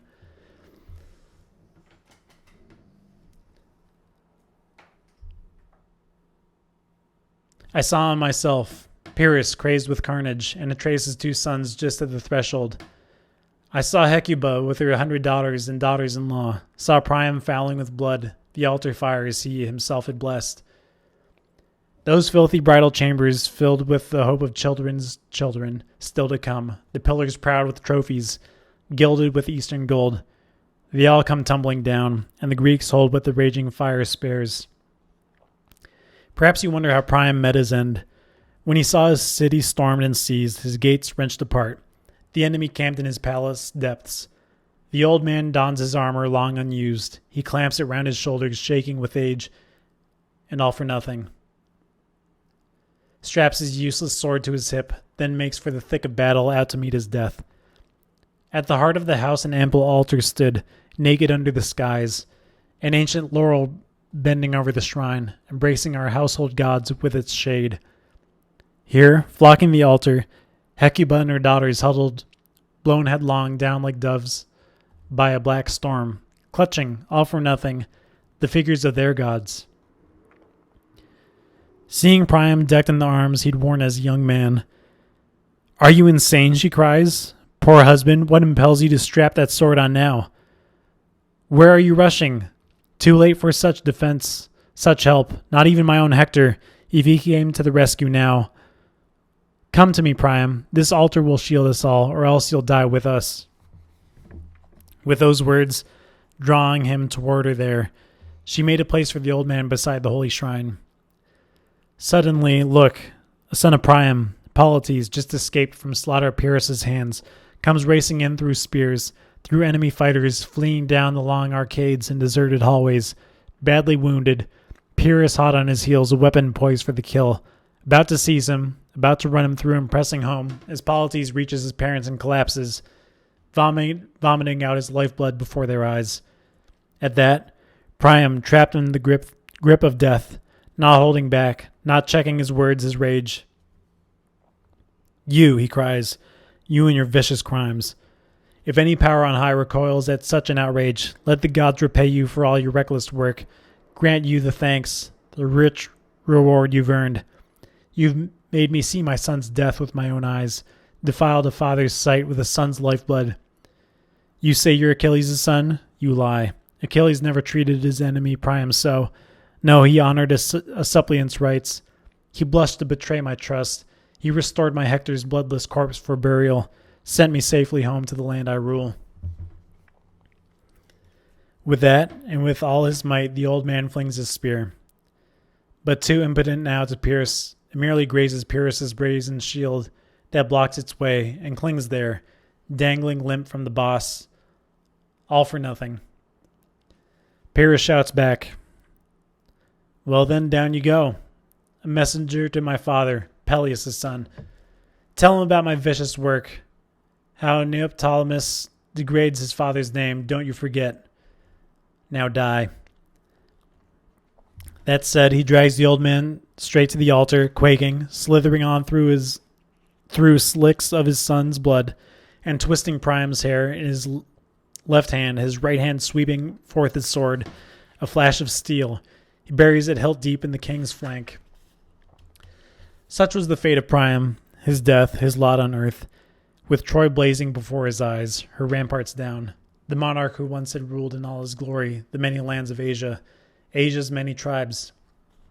A powerful trunk is lying on the shore, the head wrenched from the shoulders, a corpse without a name.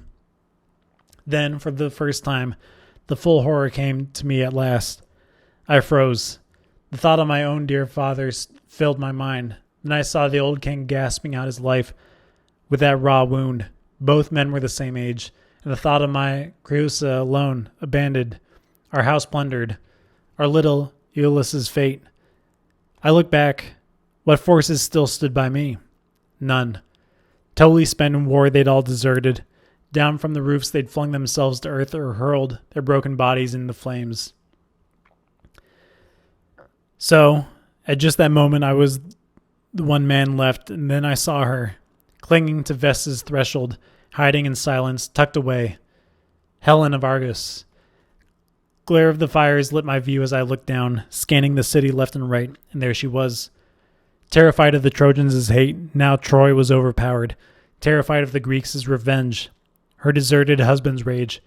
That universal fury, a curse to Troy and her native land, and here she lurked, skulking, a thing of loathing cowering at the altar. Helen.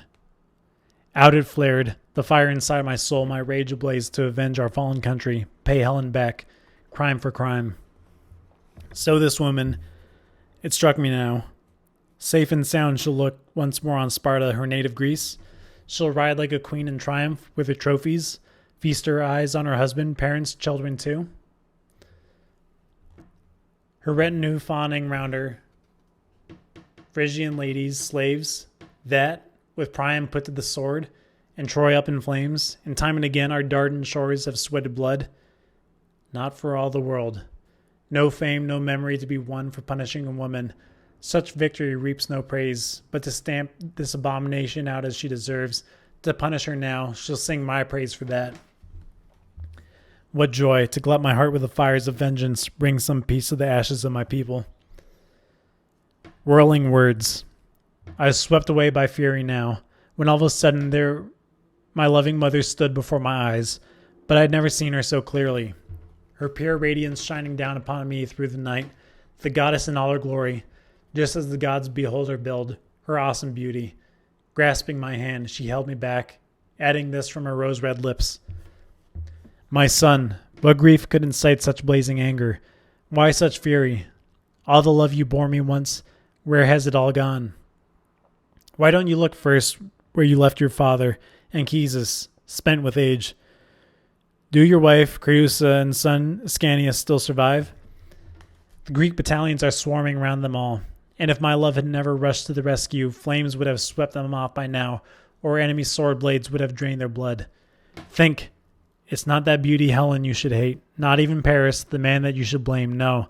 It's the gods, the ruthless gods who are tearing down the wealth of Troy, her toppling crown of towers. Look around. I'll sweep it all away, the mist so murky, dark, and swirling around you now. It clouds your vision, dulls your mortal sight. You are my son. Never fear my orders, never refuse to bow to my commands. There, yes, where you see the massive ramparts shattered, blocks wrenched from blocks, the billowing smoke and ash. It's Neptune himself, prising loose with his gallant trident the foundation stones of Troy.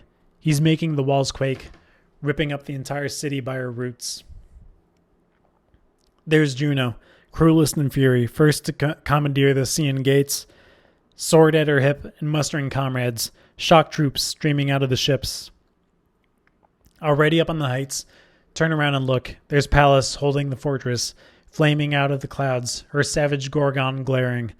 Even Father himself, he's filling the Greek hearts with courage, stamina, Jove in person spurring the gods to fight the Trojan armies.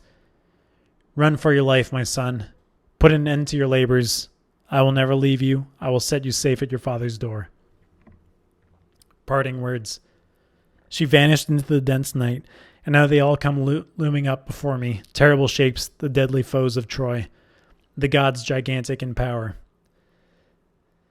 Then at last I saw it all Ilium settling into her embers, Neptune's Troy, toppling over now from her roots like a proud veteran ash on its mountain summit, chopped by stroke after stroke of the iron axe as woodsmen fight to bring it down, and over it threatens to fall. Its bows shudder. Its leafy crown quakes, and back and forth it sways till overwhelmed by its wounds. With a long last groan it goes. Torn up from its heights, it crashes down in ruins from its ridge. Venus leading, down from the roof I climb and win my way through fires and massing foes. The spears recede. The flames roll back before me. At last, gaining the door of Father's ancient house, my first concern was to find the man. My first wish to spirit him off into the high mountain range, but Father, seeing Ilium raised down from the earth, refused to drag his life out now and suffer exile. You, he argued, you in your prime, untouched by age, your blood still coursing strong. You hearts of oak, you are the ones to hurry your escape. Myself, if the gods on high had wished me to live on, they would have saved my palace for me here. Enough. More than enough that I have seen one sack of my city, once survived its capture. Here I lie, here laid out for death. Come say your parting salutes and leave my body so. I will find my own death, sword in hand. My enemies keen for spoils will be so kind. Death without burial, a small price to pay. For years now I've lingered out my life, despised by the gods, a dead weight to men. Ever since the father of gods and king of mortals stormed at me with his bolt and scorched me with its fire. So he said, planted there. Nothing could shake him now. But we dissolved in tears, my wife, Creusa, Ascanius, the whole household, begging my father not to pull our lives down with him, adding his own weight to the fate that dragged us down. He still refuses, holds to his resolve, clings to the spot, and again I rush to arms, desperate to die myself. Where could I turn? What were our chances now at this point? What, I cried. Did you, my own father, dream that I could run away and desert you here? How could such an outrage slip from a father's lips? If it pleases the gods that nothing of our great city shall survive, if you are bent on adding your own death to the deaths of Troy and all your loved ones too, the doors of the deaths you crave are spread wide open. Paris will soon be here, bathed in Priam's blood. Paris who butchers sons in their fathers' faces, slaughters fathers at the altar. Was it for this, my loving mother, you swept me clear of the weapons, free of the flames? just to see the enemy camped in the very heart of our house, to see my son Ascanius, see my father, my wife, Creusa, with them sacrificed, massacred in each other's blood? Arms, my comrades, bring me arms. The last light calls the defeated. Send me back to the Greeks. Let me go back to fight new battles. Not all of us here will die today without revenge. Now, buckling on my sword again, and working my left arm through the shield strap, grasping it tightly just as I was rushing out. Right at the door is my wife, Creusa. Look, flung herself at my feet and hugged my knees, and raised our little Iolaus up to his father. If you're going off to die, she begged, then take us with you too, to face the worst together. But if your battles teach you to hope in arms, the arms you buckle on, your first duty should be to guard our house. Desert us, leave us now. To whom? Whom? Little Iolaus, your father and your wife? So I once was called. So Creusa cries, her wails of anguish echoing through the house, when out of the blue an omen strikes, a marvel.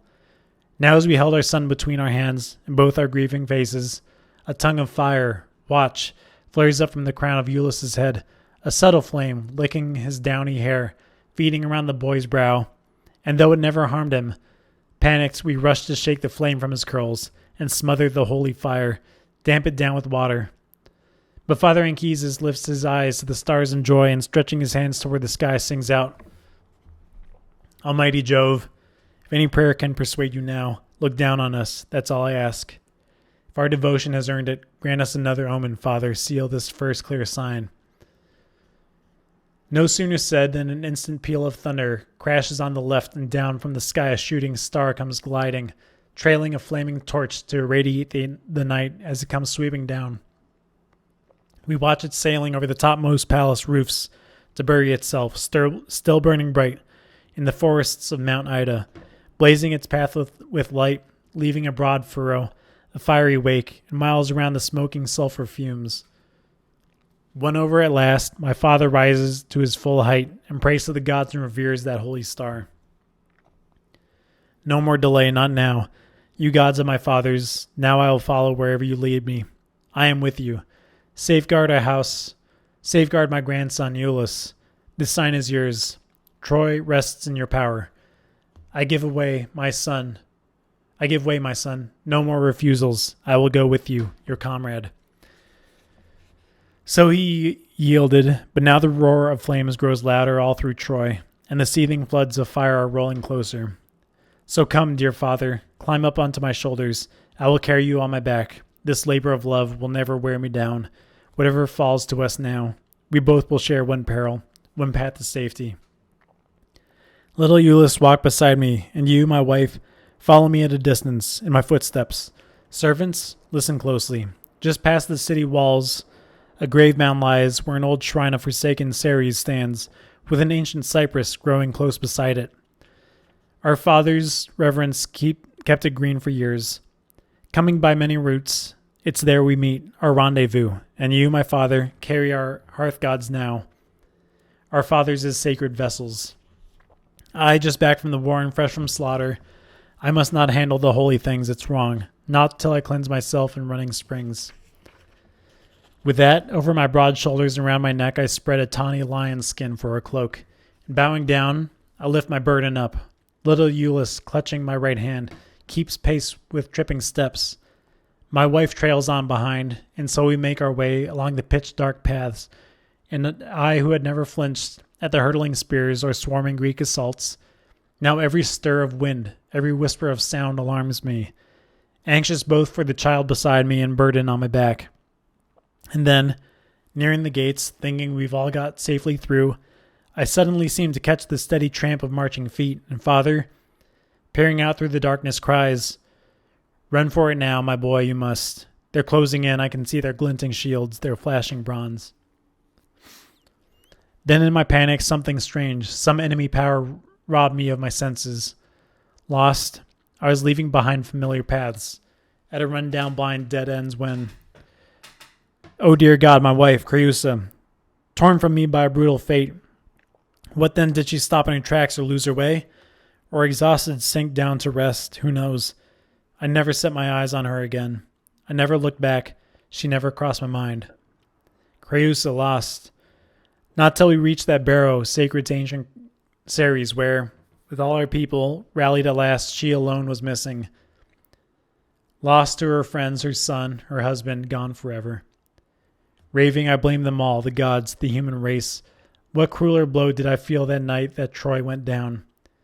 Ascanius, father Anchises, and all the gods of Troy, entrusting them to my friends.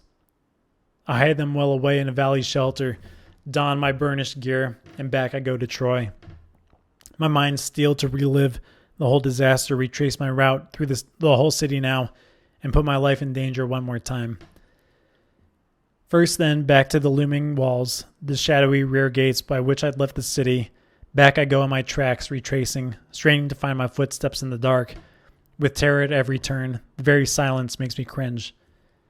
Then back to my house I go, if only she's gone there, but the Greeks have flooded in, seized the entire place.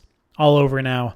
Devouring fire whipped by the winds goes churning into the rooftops, flames surging over them, scorching blasts raging up the sky. On I go, and again I see the palace of Priam set on the heights, but there in colonnades, deserted now, in the sanctuary of Juno, there stand the elite watchmen, Phoenix, ruthless Ulysses guarding all their loot. All the treasures of Troy hauled from the burning shrines, the sacramental tables, bowls of solid gold, and the holy robes they'd seized from every quarter. Greeks, piling high the plunder, children and trembling mothers rounded up in a long endless line. Why, I even dared fling my voice through the dark, my shouts filled the streets, as time and again, overcome with grief, I called out, Creusa. Nothing, no reply, and again, Creusa.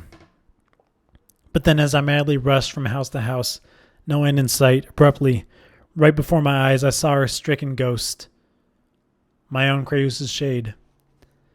But larger than life, the life I'd known so well. I froze. My hackles bristled.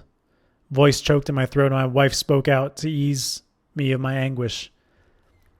My dear husband, why so eager to give yourself to such mad flights of grief? It's not without the will of the gods these things have come to pass, but the gods forbid you to take Creusa with you. Bound from Troy together, the king of lofty Olympus won't allow it. A long exile is your fate. The vast plains of the sea are yours to plow until you reach Hesperian land, where Lydian Tiber flows with its smooth march through rich and loamy fields, a land of hardy people. There great joy and kingdom are yours to claim, and a queen to make your wife. Dispel your tears for Creusa, whom you loved. I will never behold the high and mighty pride of their palaces, the Myrmidons, the Dolopians, or go as a slave to some Greek matron. No, not I, daughter of Dardanus that I am, the wife of Venus' son. The great mother of gods detains me on these shores, and now farewell. Hold dear the son we share, we love together. These were her parting words, and for all my tears, I longed to say so much, dissolving into the empty air, she left me now. 3 times I tried to fling my arms round her neck. 3 times I embraced. Nothing. Her phantom sifting through my fingers, light as wind, quick as a dream in flight. Gone. And at last the night was over. Back I went to my people, and I was amazed to see what throngs of new companions had poured in to swell our numbers, mothers, men, our forces gathered for exile, grieving masses. They had come together from every quarter, belongings, spirits ready for me to lead them over the sea to whatever lands I'd choose. And now the morning star was mounting above, the high crests of Ida, leading on the day. The Greeks had taken the city, blocked off every gate. No hope of rescue now. So I gave way at last, and lifting my father, headed toward the mountains. Book 3. Landfalls. Ports of Call. Now that it pleased the gods to crush the power of Asia and Priam's innocent people, now proud Troy had fallen, Neptune's city a total ruin, smoking on the ground. Signs from the high gods drive us on. Exiles now, searching earth for a home in some neglected land. We labor to build a fleet, hard by Tandros, under the heights of Phrygian Ida, knowing nothing. Where would destiny take us? Where are we to settle? We muster men for crews. Summer has just begun when Father commands us. Hoist our sails to fate. And I launch out in tears and desert our native land, the old safe haven, the plains where Troy once stood. So I take to the open sea, an exile outward bound, with son and comrades, gods of hearth and home, and the great gods themselves. Just in the offing lies the land of Mars, the boundless farmlands tilled by the Thracian field hands, ruled in the old days by merciless Lycurgus. His realm was a friend of Troy for years, our household gods in league so long as our fortunes lasted. Well, here I sail and begin to build our first walls on the curving shore, though fate will block our way, and I give the town the name of Aeneas, modeled on my own. Now, making offerings to my mother, Dione's daughter, and to the gods who bless new ventures, I was poised, there on the beach to slaughter a pure white bull to Jove, above all who rules the powers on high. Nearby I chance on a rise of groundwood topped off by thickets bristling dogwood and myrtle spears. I tried to tear some green shoots from the brush to make a canopy for the altar with leafy boughs, when a dreadful ghastly sight, too strange for words, strikes my eyes. Soon as I tear the first stalk from its roots and rip it up from the earth, dark blood oozes out and fouls the soil with filth. Icy shudders rack my limbs. My blood chills with fear. But again I try. I tear at another stubborn stalk.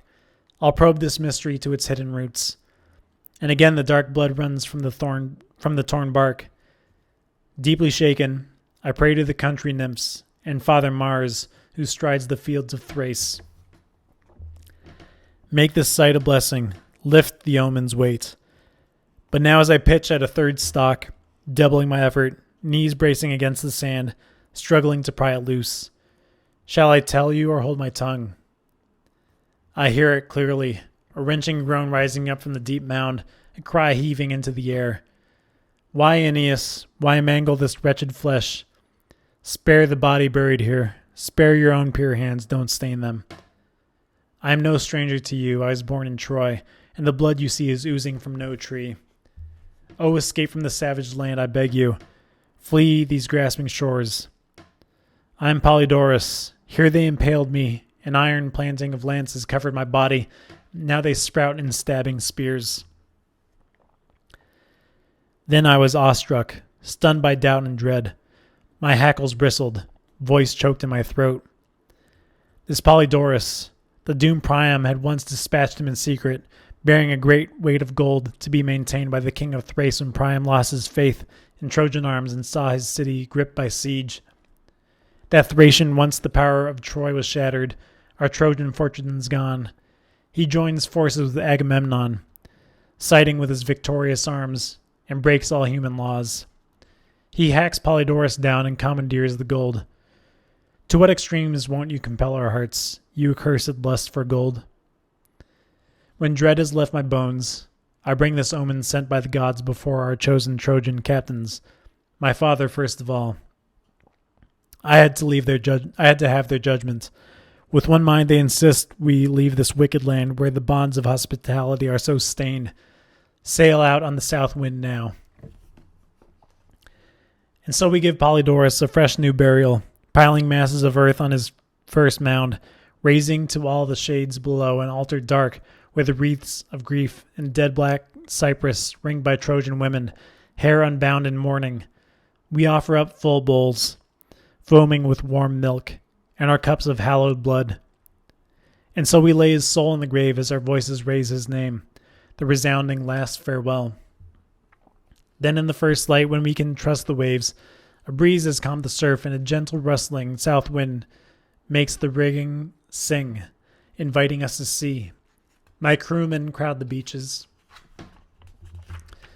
Launch the ships, and out from port we sail, leaving the land and cities sinking in our wake. Mid-sea, there lies the sacred land of Delos, loved by the Nereid's mother, Aegean Neptune too. Apollo the archer, finding his birthplace drifting shore to shore, like a proper son had chained it fast to Mykonos' steep coast, and Gyaros made it stable. a home for men that scorns the wind's assaults. Here I sail, and here a haven still serene receives our weary bodies safe and sound. Landing, we just begin to admire Apollo's city when King Aeneas, king of men and priest of the god, his brow wreathed with the bands of holy laurel leaves, comes to meet us, spotting a long-lost friend, Anchises. Clasping our host's hands, we file toward his palace.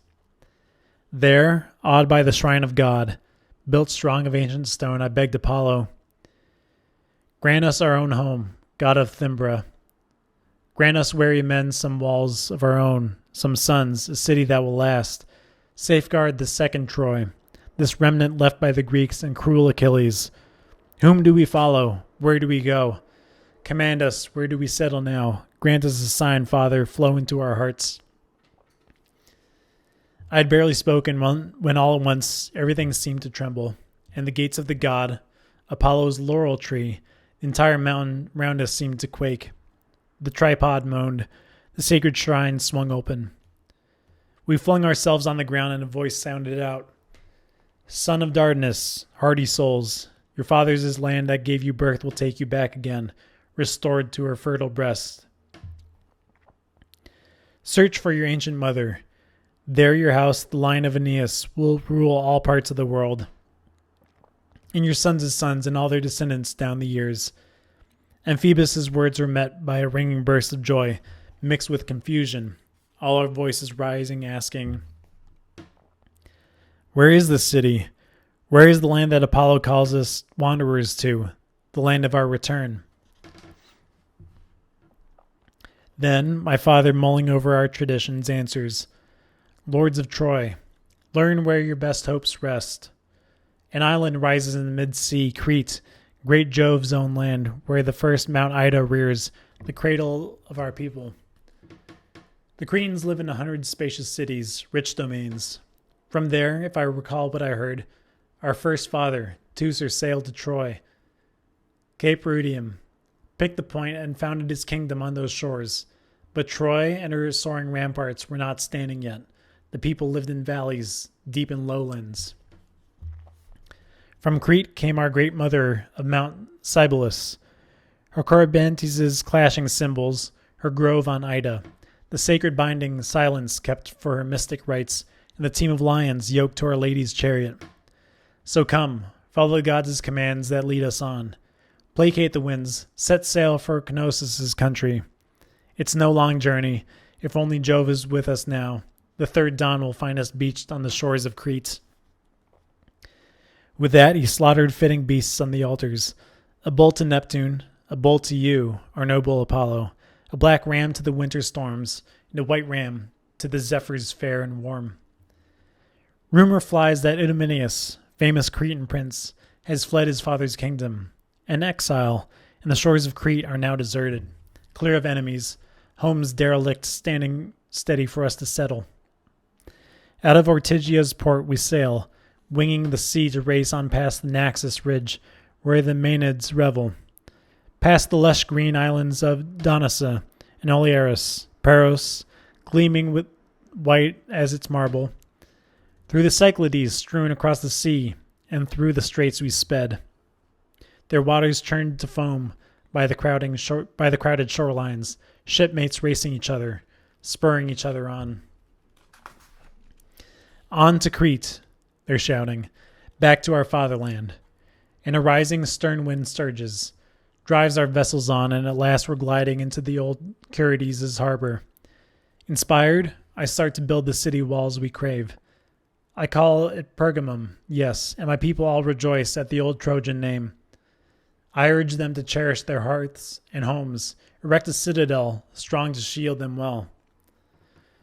Our ships were no sooner hauled onto dry land, our young crewmen busy with weddings, plowing the fresh soil while I was drafting laws and assigning homes, when suddenly, no warning out of some foul, polluted quarter of the skies, a plague struck now, a heart-rending scourge attacking our bodies, rotting trees and crops, 1 whole year of death.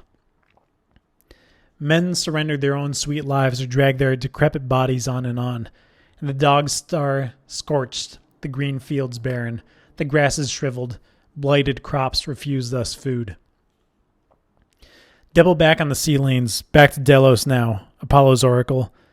So my father Anchises urges. Pray for the gods' goodwill and ask him there. Where will they end our back-breaking labors? Where can we turn for help from all our toil? What new course do we set? Night had fallen, and sleep embraced all living things on earth.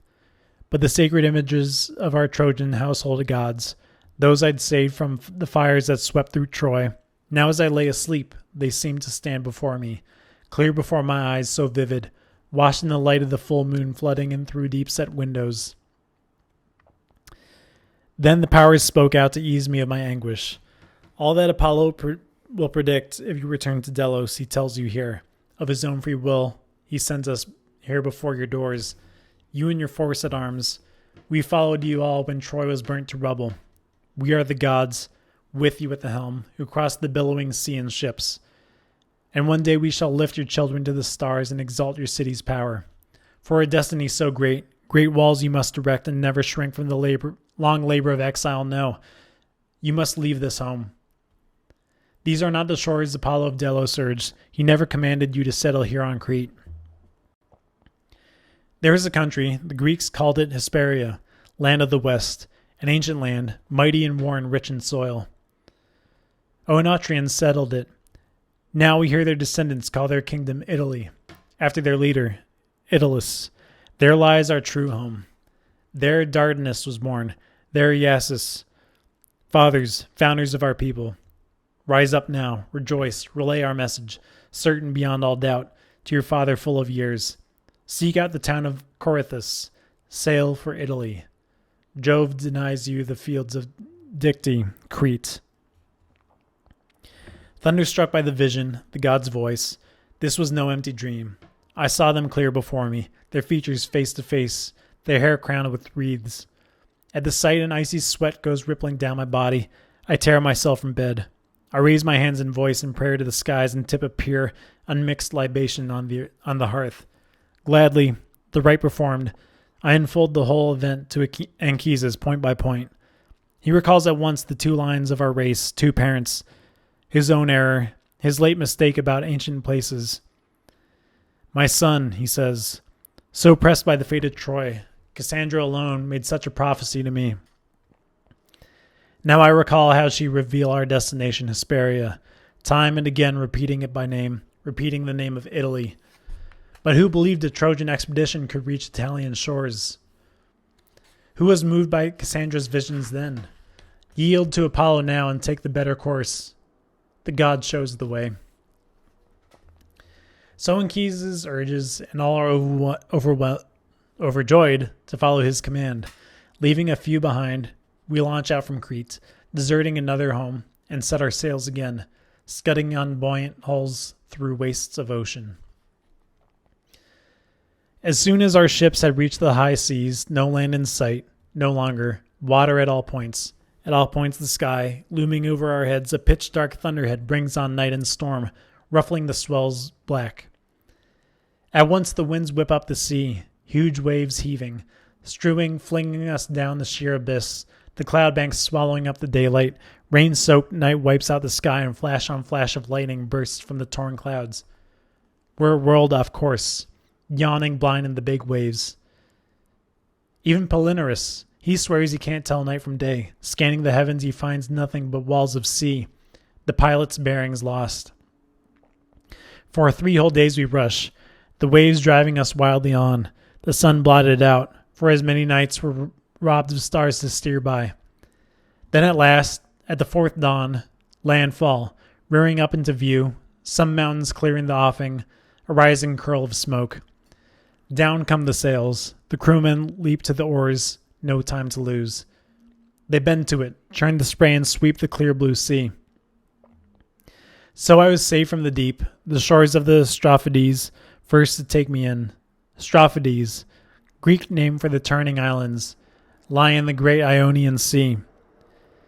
Here, grim Ciliano and sister harpies settled after Phineus's doors were locked against them all, and they fled in fear from the tables where they'd gorged. The Harpies, no monsters on earth more cruel, no scourge more savage, no wrath of the gods has ever raised its head from the Styx's waters. The faces of girls, but birds. A loathsome ooze discharges from the bellies, talons for hands, their jaws deathly white with the hunger never sated. Gaining that landfall, making port, what do we see but sleek lusty herds of cattle grazing the plains, flocks of goats unguarded, cropping grassland. We charge them with drawn swords, calling out to the gods, to Jove himself, to share our kill. Then on the half-moon bay, we build up mounds of turf and fall to the rich feast. But all of a sudden, watch with a ghastly swoop from the hills, the harpies swarm us, ruffling, clattering wing beats, ripping our food to bits, polluting it all with their foul, corrupting claws, their obscene shrieks bursting from the stench. Again, in a deep recess under rocky cliffs, screened around by trees and trembling shade, we decked our tables out, relight the altar fire, but again, from some new height, some hidden nest, the rout comes screaming at their quarry, flapping around us, slashing with claw feet, hooked beaks fouling our meal.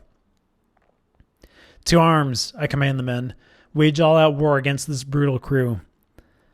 All hands snap to orders, hiding swords away in the tall grasses, covering shields as well.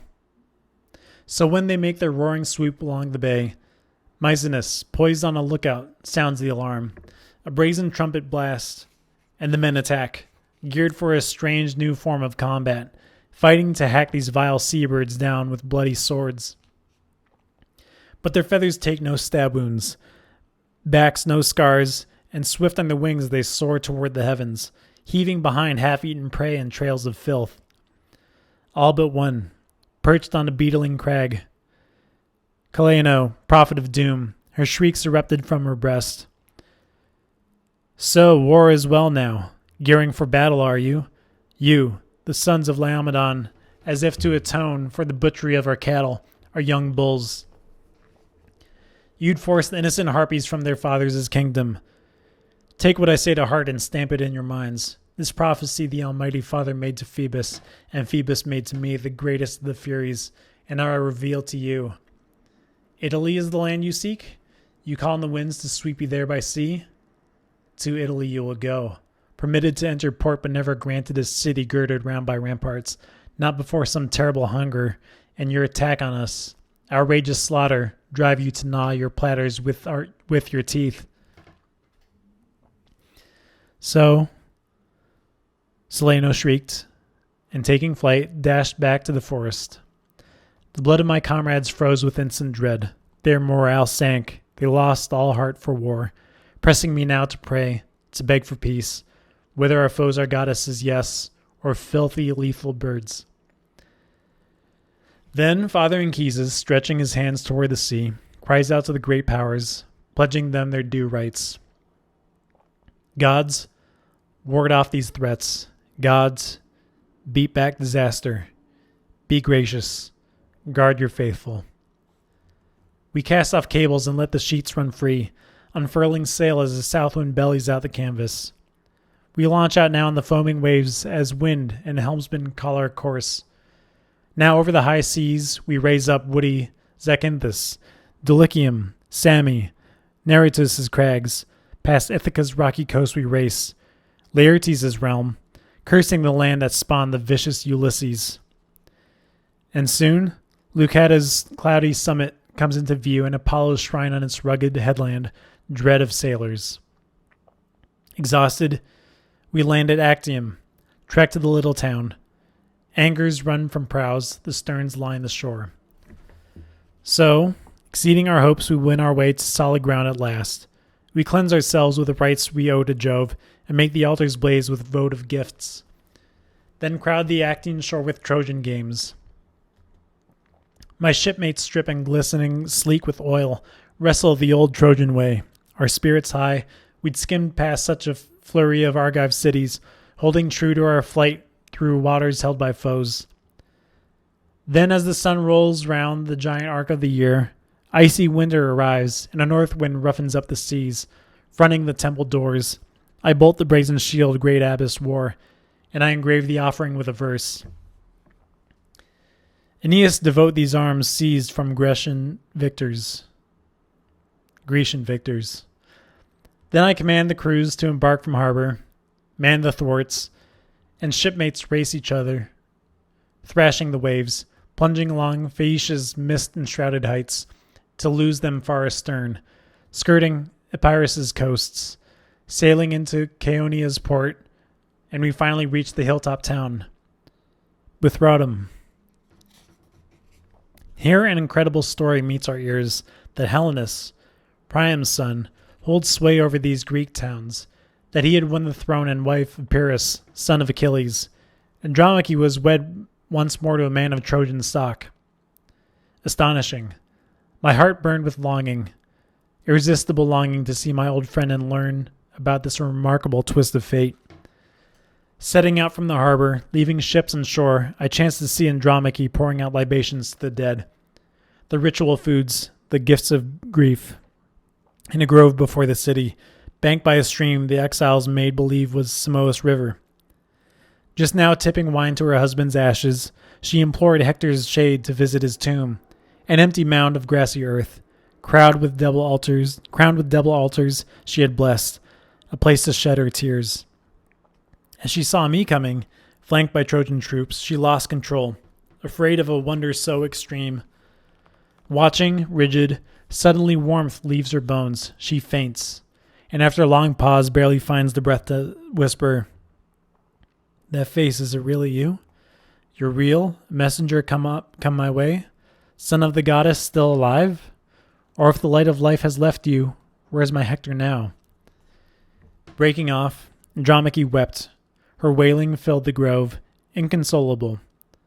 I could scarcely interject a word. Dismayed, I stuttered a few breathless phrases. Alive, yes, still dragging out my life, through the worst the world can offer. Have no doubt what you see is real. Oh, what fate has overpowered you, robbed of such a husband? Or does fortune shine again on you, Hector's Andromache, just as you deserve? Are you still married to Pyrrhus? Eyes lowered, her voice subdued, she murmured. She was the happiest one of all. Priam's virgin daughter, doomed to die at our enemy's tomb. Achilles, under the looming walls of Troy.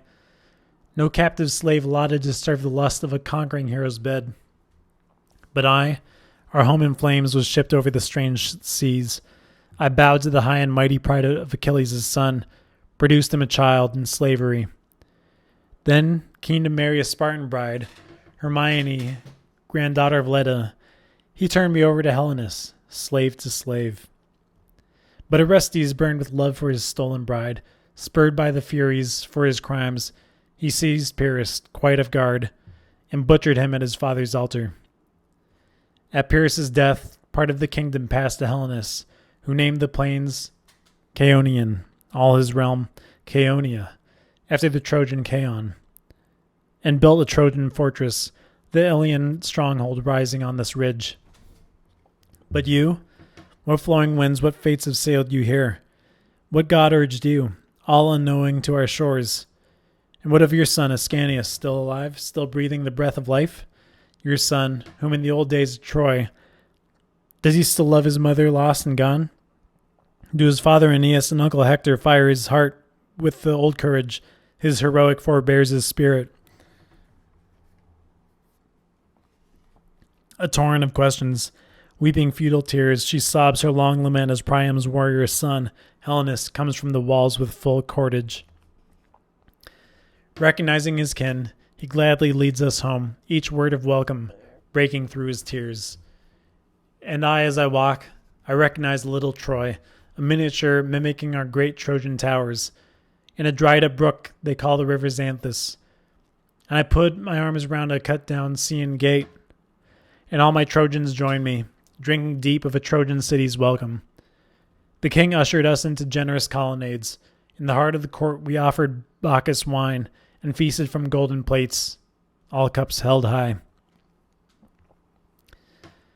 Now time wears on, day in, day out, and the breezes lure our sails, a south wind rippling in our canvas. So I approach the prophet king with questions. Son of Troy and seer of the gods, you know the will of Phoebus Apollo. Know his clarion tripods and his laurel. Know the stars, the cries of birds, the omens quick on the wing. Please tell me. All the signs foretold me a happy voyage. Yes, and the will of the gods impels me now to sail for Italy. Seek that far-off land. The harpy Caliano alone foretold a monstrous sign, chanting out the unspeakable. Withering wrath to come and the ghastly pangs of famine. What dangers tell me to steer away from first? What course to set to master these ordeals? At that, Helenus first performs a sacrifice, slaughters many bulls. He prays the gods for peace. He looses the sacred ribbons round his hallowed head, and taking me by the hand, he leads me to your shrine, Apollo, stirred with awe by your vibrant power, and at once his prophecy comes singing from the priest's inspired lips. Son of the goddess, surely proof is clear. The highest sanctions shine upon your voyage. So the king of the gods has sorted out your fate. So rolls your life, as the world rolls through its changes. Now, few out of many truths I will reveal to you, so you can cross the welcoming seas more safely, more secure in a Latian harbor. The fates have forbidden Helenus to know the rest. Saturnian Juno says I may not speak a word. First, that Italian land you think is so near, all unknowing, planning to ease into its harbors, lies far off. A long wandering path will part you miles from that shore by a lengthy stretch of coast. So first, you must bend your oar in Sicilian seas and cross in your ships the salt Italian waves, the lakes of the underworld in Aea, Circe's isle, before you can build your city safe on solid ground. I will give you a sign. Guard it in your heart. When, at an anxious time by secret rivers run, under the oaks along the bank you find a great sow stretched on her side with 30 pigs just farrowed, a snow-white mother with snow-white young at her dugs. That will be the place to found your city. There your repose from labor lies. No reason to fear that prophecy, the horror of eating your own platters. The fates will find the way. Apollo comes to your call. But set sail from our land, steer clear of Italy's coast, the closest coast to our own, washed by our own seas. Every seaboard town is manned by hostile Greeks. Here the Nerician Locri built their walls, and troops of Cretan Idomeneus from Lyctos commandeered the Salentine level fields. Here the Petelia built by Philoctetes, the Melibæan chief, lies safe behind its walls. Once you have passed them all, moored your ships on the far shore and set up altars on the beach to perform your vows, then cloak yourselves in purple. Veil your heads so while the hallowed fires are burning in honor of the gods, no enemy presence can break in and disrupt the omens. Your comrades, you yourself must hold fast to the sacred rite, this custom. Your sons' must keep it pure forever. Now then, launching out as the wind bears you toward Sicilian shores, and Pelorus's crowded headlands open up a passage. Steer for the lands to port, the seas to port, in a long southern sweep round the coast, but stay clear of the heavy surf to starboard. These lands, they say, were once an immense, unbroken mass, but long ago, such is the power of time to work great change as the ages pass, some vast convulsion sprang them apart. A surge of the sea burst in between them, cleaving Sicily clear of Hesperia's flanks, dividing lands and towns into two coasts, rushing between them down a narrow Tityrup. But now Scylla to starboard blocks your way, with never-sated Charybdis off to port. 3 times a day into the plunging whirlpool of her abyss, she gulps down floods of sea, then heaves them back in the air, pelting the stars with spray. Scylla lurks in her blind cave, thrusting out her mouths and hauling ships on her rocks. She's human at first glance, down to the waist a girl with lovely breasts, but a monster of deep below, her body a writhing horror. Her belly spawns wolves, flailing with dolphins' tails. Better to waste time skirting Sicily than in a long arc rounding Cape Pacanus, than once set eyes on gruesome Scylla deep in her cave, her rocks booming with all her sea-green hounds. What's more, if a prophet has second sight, if Helenus earns your trust and Apollo fills his soul with truth, one prophecy, one above all, son of the goddess, I will make to you. Over and over repeat this warning word. Revere great Juno's power first in all your prayers. To Juno, chant your vows with a full heart and win the mighty goddess over with gifts to match your vows. Only then can you leave Sicilian shores at last, dispatched to Italy's coast, a conquering hero.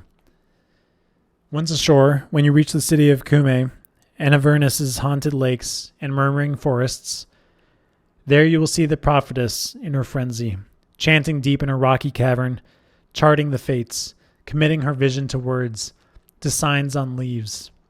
Whatever verses the seer writes down on leaves, she puts in order, sealed in her cave, left behind. There they stay, motionless, never slip from sequence. But the leaves are light. If the door turns on its hinge, the slightest breath of air will scatter them all about, and she never cares to retrieve them, flitting through her cave, or restore them to order, join them as verses with a vision. So visitors may depart, deprived of her advice, and hate the Sibyl's haunts. But never fear delay. Though crewmen press you hard and the course you set calls out to your sails to take the waves, and you could fill those sails with good fair winds. Still you must approach her oracle, beg the seer with prayers to chant her prophecies, all of her own accord. Unlock her lips and sing with her own voice. She will reveal to you the Italian tribes, the wars that you must fight, and the many ways to shun or shoulder each ordeal that you must meet. Revere her power, and she will grant safe passage. That far I may go with my words of warning. Now sail on. Bring your own brave work, exalt our Trojan greatness to the skies. Friendly words, and when he had closed, the prophet ordered presents, hordes of gold and ivory inlays, brought to our ships, crowding our holds with a massive weight of silver. Dodona cauldrons, a breastplate linked with mail and triple meshed in gold, a magnificent helmet peaked with a plumed crest, Neoptolemus' arms, and the gifts of honor from my father. He adds horses too, pilots to guide our way, fills out our crews, rearms our fighting comrades. Meanwhile, Anchises gave the command to spread sail, no time to waste. We'd lose the good fair winds, and Apollo's seer addressed him with deep respect. Anchises, worthy to wed the proudest, Venus herself, how the gods do love you. Twice they plucked you safe from the ruins of Troy. Italy awaits you now. Look, sail on and make it yours. But first you must hurry past the coastline here. The part of Italy that the god unfolds for you lies far at sea. Set sail now, the god commands, blessed in the dedication of your son. Enough. Why waste time talk when the wind is rising?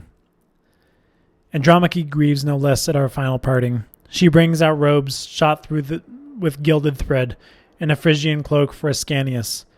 Not to be outdone in kindness, weighing him down with woven gifts, she says, "Please take these as well, the work of my hands, reminders of me to you, dear boy, and tokens of my love, the love of Hector's Andromache that never dies. Take them, the last gifts from your own people. You are the only image that my Astyanax that's left. His eyes, his hands, his features, so like yours. He would be growing up now just your age." Turning to leave, my tears brimmed, and I said a last farewell. Live on in your blessings. Your destiny's been won. But ours calls us on from one ordeal to the next. You've earned your rest at last. No seas to plow, no questing after Italian fields forever receding on the horizon. Now you see before you Xanthus and Troy and Replica, built with your own hands, under better stars, I trust, and less exposed to the Greeks. If I ever reach the Tiber, the fields on Tiber's banks, and see my people secure behind their promised walls, then of our neighboring kin and kindred cities, both in Epirus and Hesperia, both have the same founder, Dardanus, the same fate too. Someday we will make our peoples one Troy in heart and soul. Let this mission challenge all our children. Now we sail and skirt Caronia's cliffs to the narrow straits, the shortest route to Italy, while the sun sinks and darkness shrouds the hills. Landing, drawing lots for tomorrow's stint at the oars, We stretch out in the lap of welcome land at water's edge, and scattered along the dry beach refresh ourselves as sleep comes streaming through our weary bodies. Night, drawn by the hours, approaches mid-career when Palinurus, on the alert, leaps up from bed to test the winds. His ears keen for the first stir, scanning the constellations wheeling down the quiet sky. Arcturus, the rainy Hyades, and the great and little bears, his eyes roving to find Orion geared in gold. And then, when he sees the entire sky serene, all clear, he gives the trumpet signal from his stern, and we strike camp at once, set out on our way and spread our canvas wings. The dawn was a red glow now, putting stars to flight as we glimpsed the low-lying hills dim in the distance. Italy. Italy. Aeneas was the first to shout the name. Italy. Comrades cried out too with buoyant hearts. Father Anchises crowned a great bowl with wreaths, brimmed it with unmixed wine, and standing tall in the stern, he prayed to the gods. You, powers that rule the land and sea and storms, grant us wind for an easy passage. Blow us safe to port, and as the wind we pray for quickens, a harbor opens wide and closer till we can see Minerva's temple in the heights. Shipmates furl the sails and swing the prows toward land. The harbor curves like a bow, bent by eastern combers. Rocky breakwaters foam with the salt surf spray, the havens just behind them. Towering cliffs fling out their arms like steep twin walls, and the temple rests securely back from shore. Here I saw it, our first omen. 4 horses, snow white, cropping the grasslands far and wide. War, Father Anchises calls out. Land of welcome, that's what you bring us, true. Horses are armed for war. These pairs of horses threaten war. But then again, the same beasts are trained to harness as teams and bow to the yoke, at one with bit and bridle. There's hope for peace as well. And at once we pray to the force of Pallas, goddess of clashing armies, the first to receive our band of happy men. We stand at the altar, heads under Trojan veils, and following Helenus' orders, first and foremost, duly burn our offerings, just as bidden, to Juno, Queen of Argos. No time for delay. Our rites complete, at once we swing our sails to the wind on yardarm spars and put astern this home of Greeks, the fields we dare not trust. First we sight the Gulf of Tarentum, Hercules' town. If the tale is true, then looming over the waves ahead, Licinian Juno's temple, Collin's fort, and the rugged coast of Scylaceum, wrecker of ships. Then far across the seas, rising up from the swells, we can see Mount Etna, Sicily. Hear the tremendous groaning of waters, pounding rocks, the resounding roar of breakers crashing on the shore, reefs springing up, swirling sand in the sea surge. Father Anchises cries out, surely that's Charybdis, those the cliffs that Helenus warned of, craggy death traps. Row for your lives, my shipmates. Backs on the oars, now stroke. They snapped to commands, pulled hard. Palinurus first to swerve his shuddering prow to port for open sea, and the whole fleet swung to port with oars and sails. Up to the sky an immense billow hoists us, then at once, as the wave sank down we plunged to the pit of hell. 3 times the cliffs roared out from between the hollow caves. 3 times we saw the spume exploding to spray the stars. At last the sun and the wind went down, abandoned us. Broken men, our bearings lost, floating adrift toward the Cyclops' coast.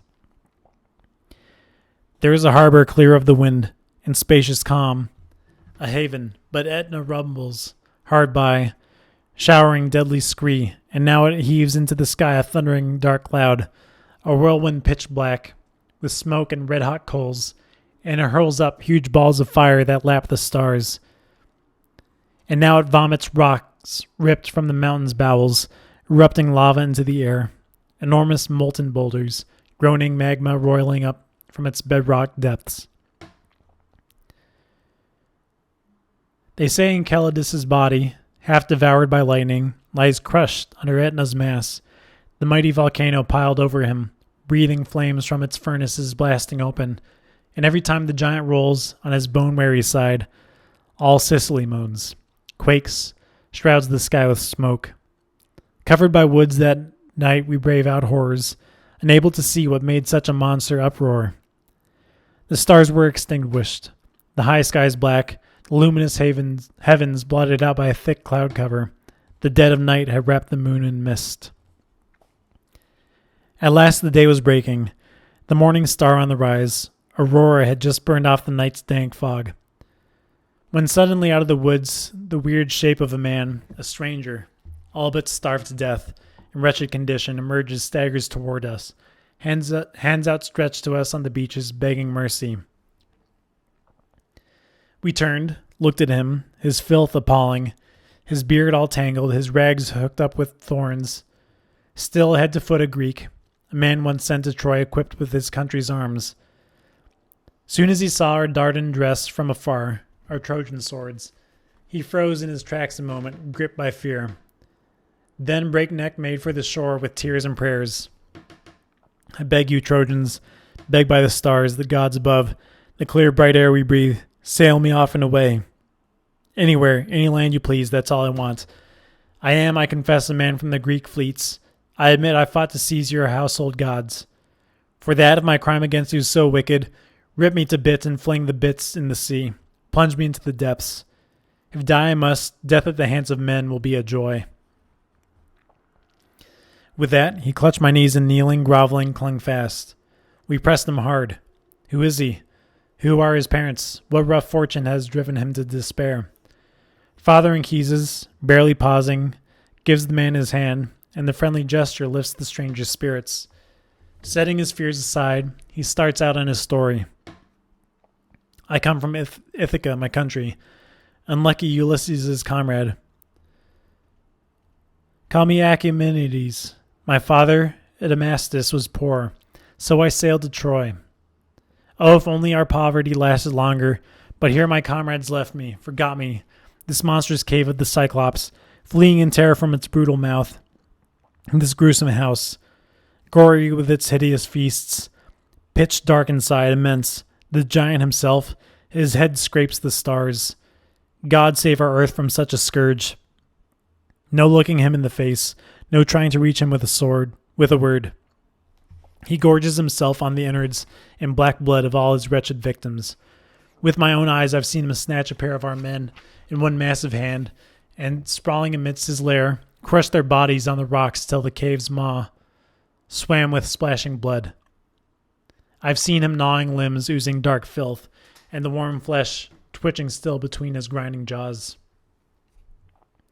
But what a price he paid. Ulysses would not tolerate such an outrage, always true to himself when it's life or death. Soon as the monster gorged himself to bursting, buried deep in wine, his neck slumping to one side, spreading his huge hulk across his cave, dead asleep, but retching chunks of flesh and wine awash with filth. We prayed to the great gods, drew lots, rushed in a ring around him there and drilled out with a stabbing spike his one enormous eye. Lodged deep in his grisly brow, big as a Greek shield or Apollo's torch, the sun. So at last we avenged our comrades' shades, elated. But you, poor men, run now, run for your lives. Cut your hawsers, sail away. Just as horrible, huge as Polyphemus here in his rocky cavern, penning his woolly sheep, milking their udders dry. There were 100 more accursed Cyclops everywhere, crowding the deep inlets, lumbering over the ridged hills. 3 times now the horns of the moon have filled with light since I've dragged out my lonely days through the woods, where only the wild things have their dens and lairs, and watch from a lookout crag for the giant Cyclops, quaking to hear their rumbling tread, their shouts. I live on the meager fare the branches offer, berries and cornel nuts as hard as rocks, and feed on roots I tear from the earth. As I scanned the horizon, yours were the first ships I'd seen come ashore. I throw myself on your mercy, whoever you may be. Enough for you to escape that barbarous crew. Better for you to take this wretched life by any death you please. He barely finished when there, up on a ridge, we saw him, Polyphemus, the shepherd among his flock, hauling his massive hulk, groping toward the shore he knew by heart. The monster, immense, gargantuan, hideous, blind, his lone eye gone, clutching a pine tree trunk to keep his footing firm, his woolly sheep at his side, his sole pleasure, his only solace in pain. Soon as the giant gained deep water in offshore swells, he washed the blood still trickling down from his dugout socket, gnashing his teeth, groaning, and wades out in the surf, but the breakers still can't douse his soaring thighs. In panic we rush to escape, get clear of his reach, take aboard the fugitive. He had earned his way, and we cut our lines, dead quiet, put our backs in a racing stroke that makes the waters churn.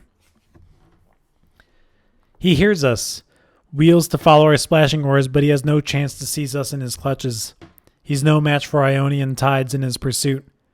So he gives a tremendous howl that shakes the sea and all its waves.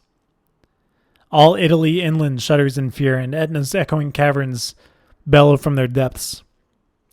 Down from the woods and high hills they lumber in alarm, the tribe of Cyclops down to the harbor, crowding the shore, the brotherhood of Etna. We see them standing there powerless, each with his one glaring eye, their heads towering up, all horrendous muster looming into the vaulting sky, like mountain oaks or cypress heavy with cones in Jupiter's soaring woods or Diana's sacred grove. Breakneck on, impelled by the sharp edge of fear, we shake our sheets out, spread our sails to the wind, wherever it may blow. But we run counter to Helenus' warnings not to steer between Scylla and Charybdis, only a razor edge between the devil and deep blue sea.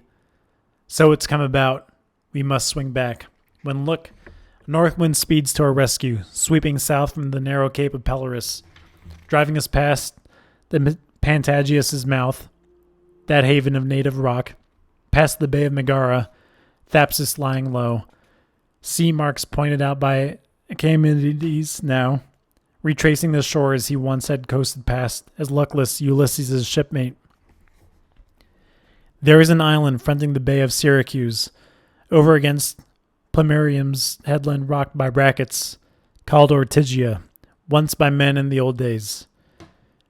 They tell how Alpheus, the Elian river, forcing his passage undersea by secret channels now, Rethusa mixes streams at your fountain's mouth with your Sicilian waters. We act on command, we worship the powers of the place, then sail on past Helleris' rich, marshy fields, then brush by the jutting reefs of craggy Cape Pacanus, then distant Camarina heaves into view, a town of the fates will never allow to move, then Gela's fields in Gela, named for its rushing torrent. Next in the offing, Acragus rears, steep city, once a famous breeder of fiery steeds, and shows its mighty ramparts. Next we run with the winds and leave Selinus, city of palms, astern, then pick our way by the shoals and hidden spurs of Lilybaeum. Then at last the port of Drepanum takes me in, a shore that brought no joy. Here, after all the blows of sea and storm, I lost my father, my mainstay in every danger and defeat. Spent as I was, you left me here, Anchises, best of fathers, plucked from so many perils, all for nothing. Not even Helenus, filled with dreadful warnings, foresaw such grief from me. Not even foul Caliano. This was my last ordeal, my long journey's end. From here I sailed. God drove me to your shores. So Aeneas, with all eyes fixed on him alone, the founder of his people, recalled his wanderings now. The fates of the gods had sent. He fell hushed at last, his tale complete at rest.